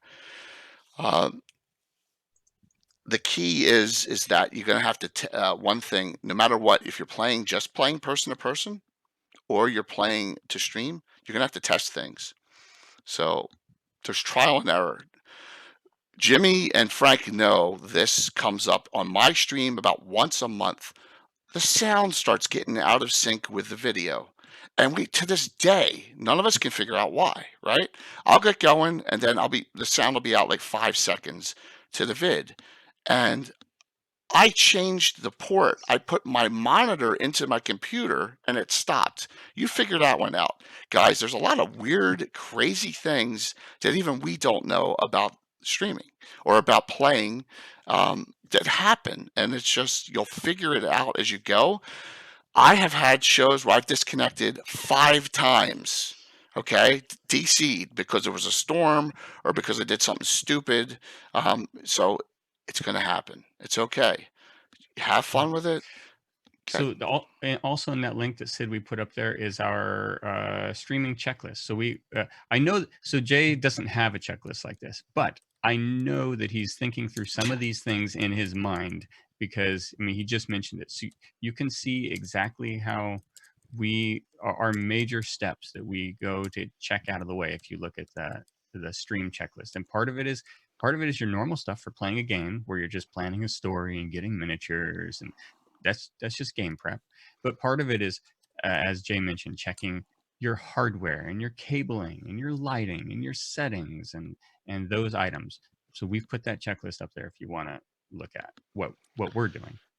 It's very step by step. I kind of do it in my head. Like before we came on, I did my test. I made sure that XSplit was set to not this mic, but to this, right? To this one. Then I do a pre-test and I do a record, because you can record instead of stream. Make sure the Streamlabs is working, make sure everything's working, test it, watch the vid, boom. That's kind of my checklist. And then make sure that the Zoom connection's good. Make sure that all the people who are coming on and not asleep. Jimmy, just kidding. Yeah.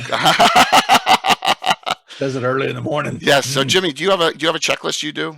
Do you have like I have a small one in my head, but I go through how I fire up the apps, and that's about it. I test something and I'm done, because I don't have as much of I consider the word I'm looking for, y'all, overhead for what y'all have to take into account to get that game going. I don't have as much. It's the technical. It's all sitting in one computer.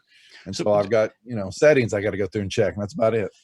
Part of that is we're sharing these responsibilities, right? So we don't want to be running over and saying, after a while, we have this checklist because we got tired of saying, hey, did you do this yet? Did you do this yet? Is this done yet? Right? So if we use, well, you can use any tool you want. So it doesn't really matter, but you can even print them out, though we don't print them out. But we use a digital checklist using Microsoft tasks. Tasks. Okay, I would add too is if you're personally stressed or your time is running short, it really helps you to keep on task. I use it. I don't just use it to make sure we're communicating. I use it to keep me focused. Excellent. Like with the COVID, we had to start bleaching everything when it first started, when we were still having people here. And then that added all these other elements, and it was so confusing. And that list was easy to go back to. Definitely. Let's take some VTT questions before Jimmy has to depart, or some based on the broadcast software, if you have any, or based on the video conferencing software, so we can do a little technical questions before we lose. But Jimmy has a good thing. You're going to help Satine Phoenix, correct? Yeah, I'm producing her shows for the conference. That is awesome. Yeah. So, and you won't be as nervous now. This will be how many? Your third one or second one? The second one. This will be the second one. World Builders did her show last night that she ran. So, but the seminars that are me producing. So, any takers? Any questions? They're tired of listening to me ramble. So. Here we go. For the VTT folks, any interest in Tailspire program that is being produced? I saw it. Locos turned me onto it. I need to read more on it. It seemed very interesting. So, plus I like looking at some of the other VTT programs. Astral's out there now, and there's another one called Foundry, because I support heavily World Anvil and Dungeon Fog. Been with them since their betas and their Kickstarters, and so Foundry looks interesting. I'll still always be a Fantasy Grounds Kool-Aid drinker, but I think that you can move across platforms, provide games, and learning that I'm going to do. There's no doubt about it. So, Frank, would you consider ever using a VTT? Oh, you do. You used to do on Thursday nights, right? Yeah. So first, I'm vested in. I don't know if Anne's as much a fan of Fantasy Grounds, but I'll say we anyways. I'll let her decide but we as Nightheart Gaming had a Fantasy Grounds show weekly. I like Fantasy Grounds quite a bit. We would use VTT where necessary. I think for the most part, it just doesn't. It often doesn't fit the brand we're going for, the look we're going for, or as much of my personal enjoyment. And Anne can speak to her enjoyment of it.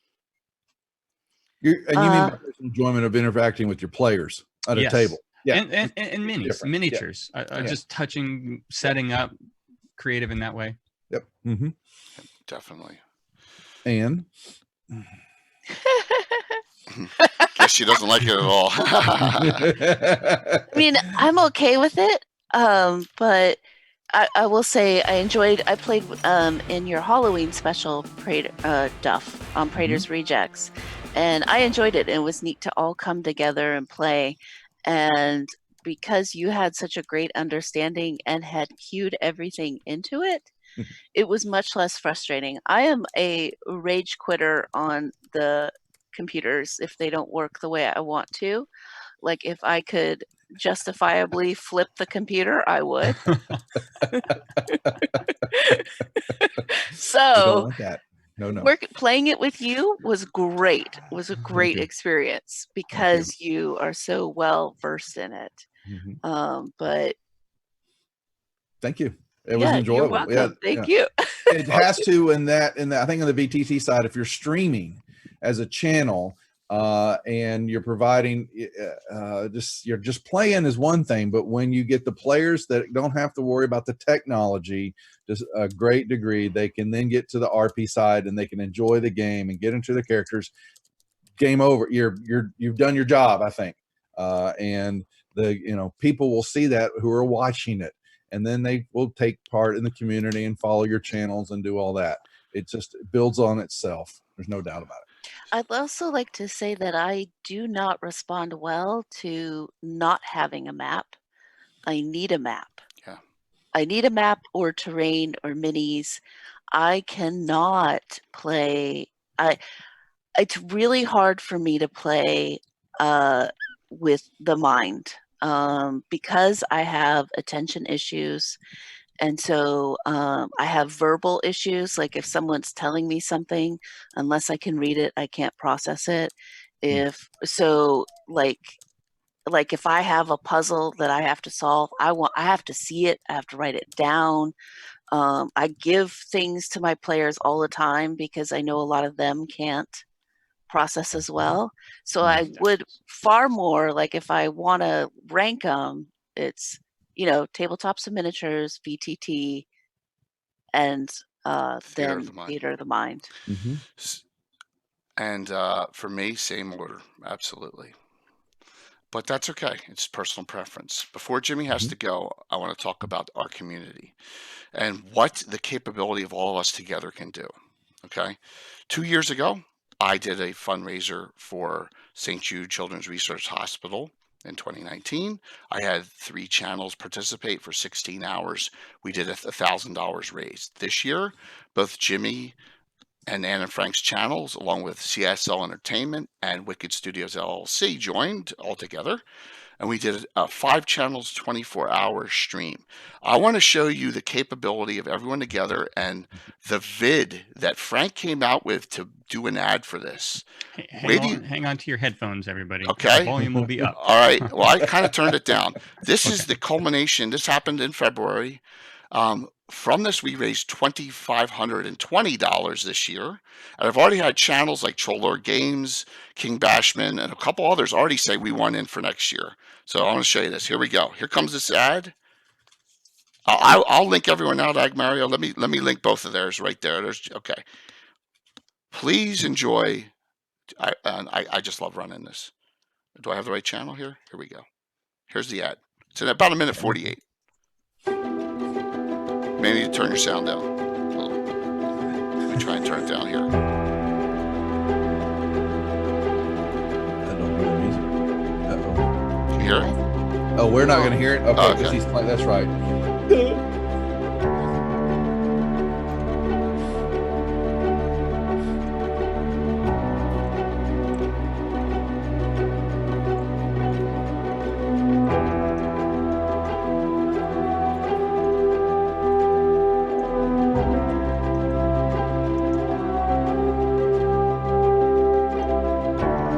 Yeah, you're looking only on the stream.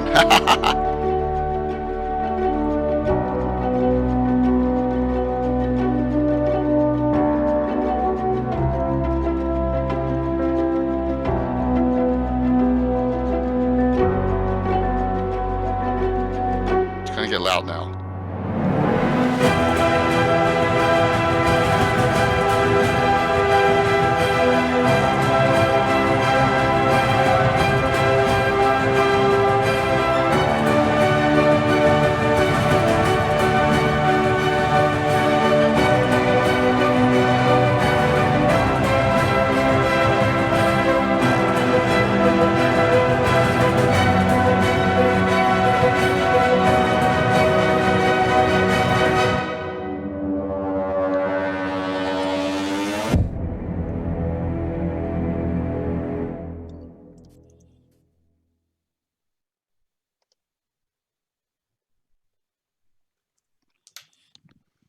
Isn't that awesome?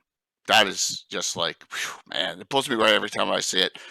Frank was the producer of that, and we broadcast that out on all of our streams. It really helped on the fundraiser. So, Frank, what would you like to say toward that? Well, we like to catch people's. It's the whole thing going back, right? We want to make a fun experience for players and for people watching. So that's why we do things like that. That's why I enjoy intro videos for things that sets things apart. It's fun for people. It's entertainment. Yeah. And as it part of being entertainment, I lean on learning from the entertainment industry, the other industry, right? Movies, film, TV shows, and that, and stuff. It's stuff I love, and stuff that we all are kind of sucked into, especially if we can feel a part of it.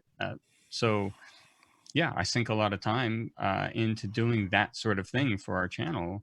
And for this event, it was just kind of the to make sure people would get invested, get hyped up about it. It is part of the technology part of the production. You want to think about something that doesn't have to be that complicated. You know, that was pretty fun and pretty cool, but just a simple screen with some music that you've picked out that shows the theme when you go by someone's Twitch's channel, and you just see before they're rolling, before they get on. It's not like a soundless screen is very annoying when you come to it, or no precursor into what's happening into the game. I'm just like, is this on? Is it off? What's wrong with my audio? I want to hear something, see something. So I'm pulling this back around to the topic, Jay, right? Of part of the technology and why we do it, and things to sort of to draw people in and make it an interesting experience for them. And we want to entertain people as much as this is a hobby, and we're doing this because we love it. I think I can say that we are all here because we also want to entertain people. Why else would we be streaming? What's the point? It's fulfilling. It's fulfilling. Jimmy, I know you got to run. So I've got to run. Yes. So it has been a pleasure, Frank and Jay. Always a pleasure. Jimmy. Thank you so very much for participating as usual. And we'll see you. Helps the team. And we'll talk to you over the next couple of days. Yep. And go ahead. Sorry, Ann. Go ahead. How do they find you? Prater's Rejects on everything. So Facebook, Twitch. Another shout out. Shout it out. Yeah, there's on Twitter. And come join over. So follow, please. We'll be back live first of the week. Actually, I apologize. I almost forget. Starting tomorrow night at 6 p.m. We've got a 24-hour stream starting on the channel for Gamers for Giving, where we're going to try to raise $2,500 to put a gaming cart in a hospital. This is what the charity does. And so Josh Mech45, it's been a charity that he's been running on his channel for a while, and now he's over streaming and working with Prater's Rejects. So we start that tomorrow, and gonna have fun with that. But I want to also thank everybody that's in chat and all the participants and the GMs and the players for making the virtual side a huge success. It went from roughly 30 games to over 500 inside a week. Matt, Casey, Rift, Everhart has been running that, heading that side up with the GaryCon staff and me and a few other people, and it has come together. It has been quite, it's not, there's still a few pieces missing there, but overall it has run fairly smoothly. And I think that's a testament to not only how it's run and to Luke and the convention people, but also everybody in the community. Everybody came together and started saying, let's run this, let's make this happen. Yes. So I want to say hats off to everybody there for that. It was very paramount that folks, Jimmy, thank you. I shall say goodbye. So we will see you online. Take care. We'll see you. Bye. Bye. So we had a question out there about IP and the 5e, like a VTT game that is produced through Fantasy Grounds or Roll20. They want you to run those games on Twitch or on Mixer or on Facebook Direct or on YouTube. They want them shown. For example, tonight, Tomb of Tiberish, I think that's Cobalt Press. Brian Sublime's running that ink, right? We converted it to a Grail location in 5e on my channel here. I'll put the ad up soon. They want them run. That's how they get more sales. Oh wow, that's a great game, So But IP can be tricky, and licensing can be tricky Yes. on things. So if you are going to monetize things, if you're going to put them up on YouTube and you expect it to be monetized at some point, hmm and there's some monetization going on here, especially in the partner levels, things, there are things to watch out for. If you see in our stream checklist, we link when we post the videos, we give those video links back to all the sources where we have pulled those musics from and paid. So we license the music and we've paid for it, and we link back to those sources. We tell those sources, here's the video where we use this music. Also for Sirenscape, which we use for background. I'm sorry, I hope I'm not running over you, Jay. You're good. No, that's just For perfect. Sirenscape that we use for the background, Sirenscape has a bit of a rule too. They want you to use it, but they request that you somewhere in the beginning and maybe the middle and the end mention that your background music you're using is Sirenscape. So if you're posting it somewhere, you're textually sort of have to mention that, verbally mention it, because part of using it, since they've provided it for you in that license, even though we pay a license to that music, to use it commercially, so to speak, like this, is to pass it on, right? To share with people what we're using. That's just read on. The best thing you can do is read the fine text, read the fine print, and find out where you are and follow up on that. And if you don't understand it, find somebody who can help you understand it. And the best place to go is, for me and for a lot of us D&Ders, is the WotC fan content policy. Okay, and it's right on my page down below. You can press it and it'll go right to there and it'll explain it. And that's why it's on my page. You just want to make sure that you're covered. Anna Meyer is an expert at it as well, and let me link Anna's stuff here. So Anna knows everything there is to know because she makes maps for Greyhawk, right? So she which is right into their fan content policy. The number one pitfall is if you use someone else's music and you don't have rights to it, you're going to get zipped right off. Like there's actually a band that used their own music on Facebook and they got banned because that's how picky they are. They have programs that catch it. If you put like Led Zeppelin in your stream on Twitch, the whole thing's going to get blanked out. You know, you gotta use stuff that you have purchased, stuff that's open, stuff that you have the rights to. You know, it's a little tricky. Even on our Tinker Tuesday show, I have background music running, and it's all stuff that we have licensed. What do we use for licensing? So we have two audio licenses, one Artlist. to Artlist and one to oh boy, we the other one we use for effects, but for music we use Artlist, typically speaking. Yes. We also images as well.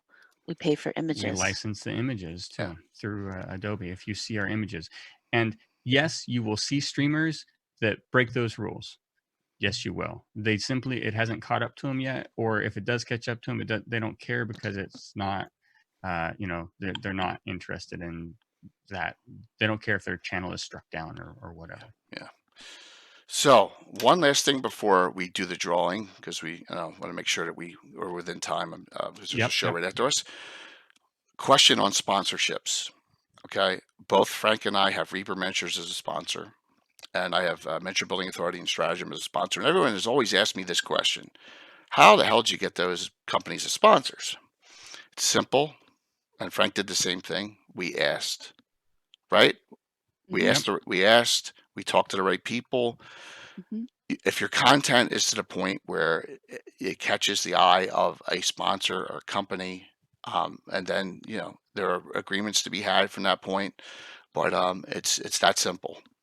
Or I will say conventions are great places to ask. That's how we were at PAX South when we approached Reaper, and that's how we got the information about how to ask, who to ask.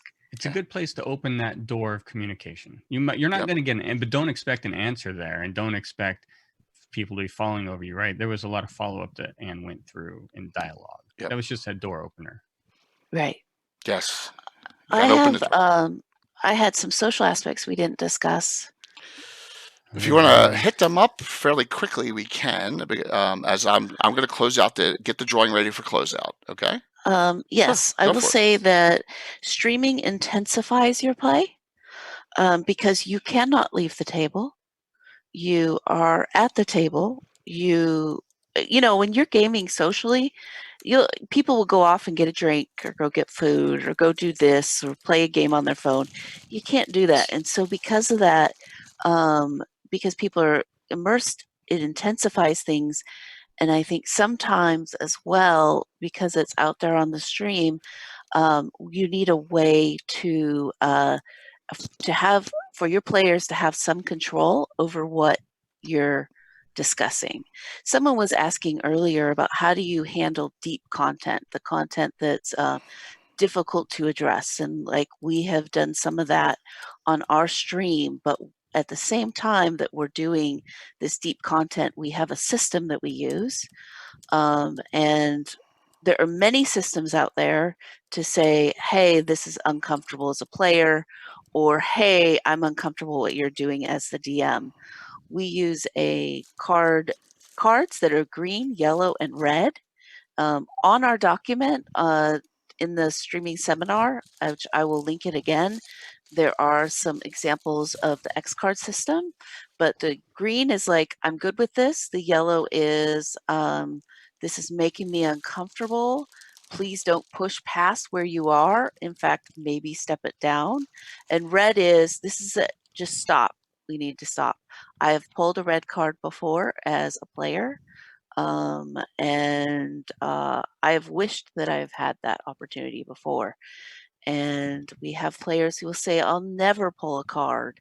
But it's there for them to feel safe, because sometimes when you're laying your stuff out there, you don't always feel safe. So there's also Consent in Gaming by Sean Reynolds and Shannon Germain. I have a link on that. If you're not able to pull cards, you can do a safe word. We had a safe word last night that we had. And Mazel I tov. just wanted to address that real quick, and I'll put that link in the chat. Thank you, Ann. That's a great point. And this is happening at conventions too, everyone. So you need to know about it, just for the safety of for people. And hopefully you guys had a fun time in this and learned some things. And we're all available. I'm going to one last time shout out all three of us, Yep. all three of our streams, and then we will. There you go. We're on a block there. There we go. They both came up. All right. So I was going to give one of these to everyone who showed up, but here's our Lord gives something about mouse pad. Kind of cool. Hey man, I don't know if it's antiquated or not, but I will be more than happy to put this in one of those bubble folders and send it to you. I'll just need your address whispered to me. I'm going to pick 10 winners. Okay, I'm going to close this out. Thank you all for participating today. This was great. I had fun. I had a blast.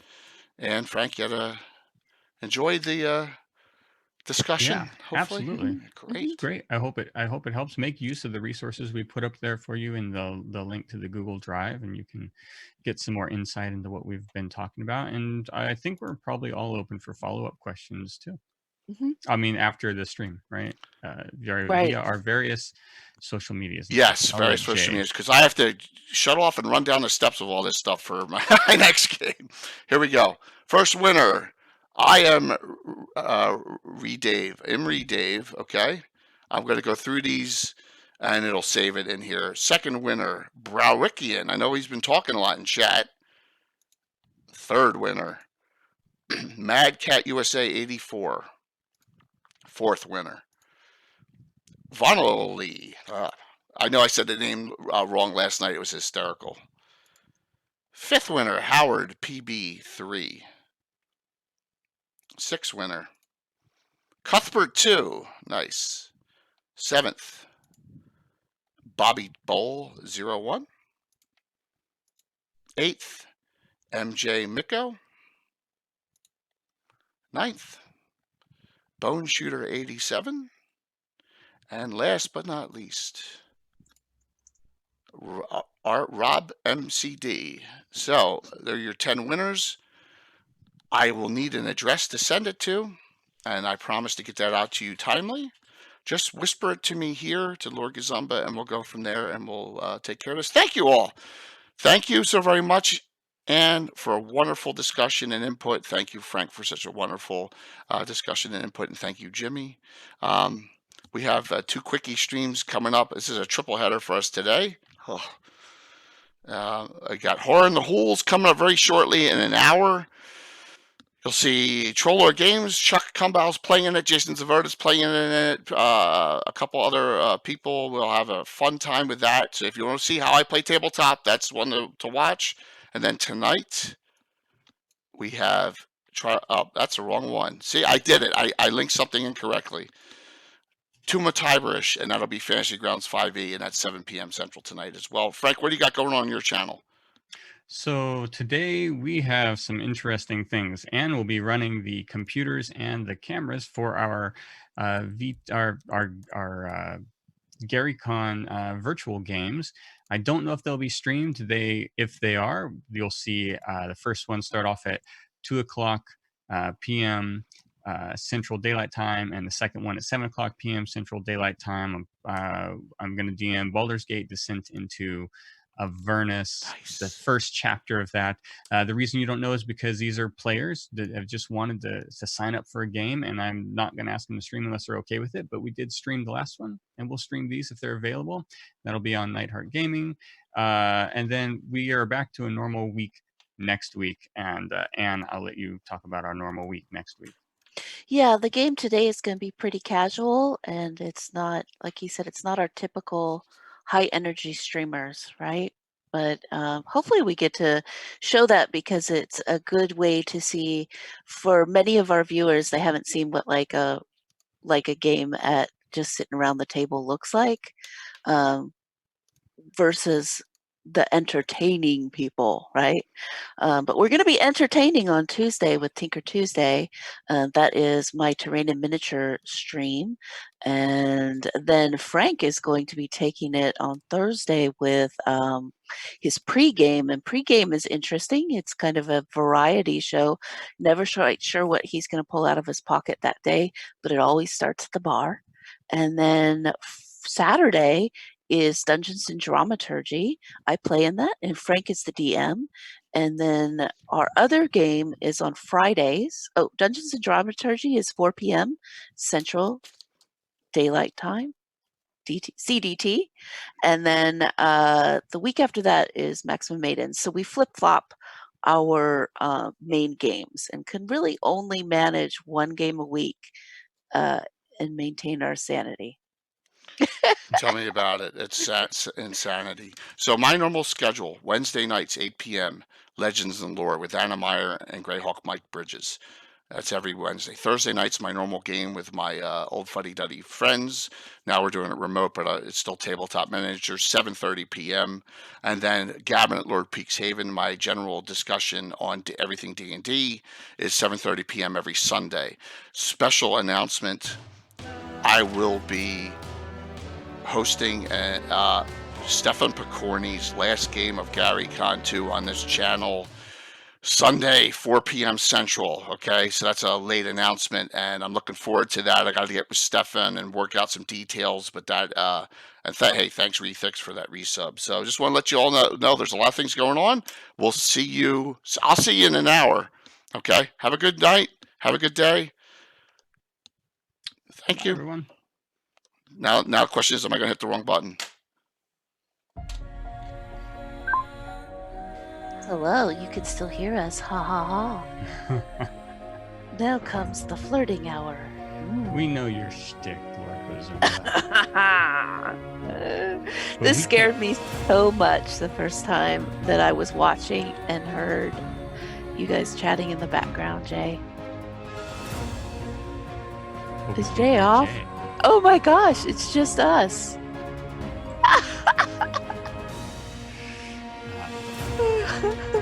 Yeah, I know. The credits chat. It's awesome. Thank you all for participating. Really appreciate it. Hello, Jacob Jansen. Lloyd Metcalf. Yeah, Jay's Gaetano already Bobby. Yes. Satori2046. I'm just going to call you Satori. Anna. Anna, this is the first time I have not seen you on the stream with Jay.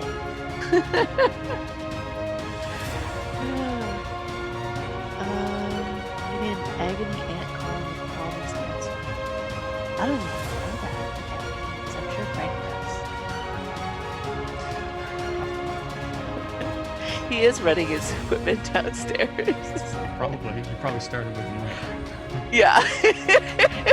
It's like, well, I think this is the first time I've seen him be like wrapping things up early. Yes. Yeah.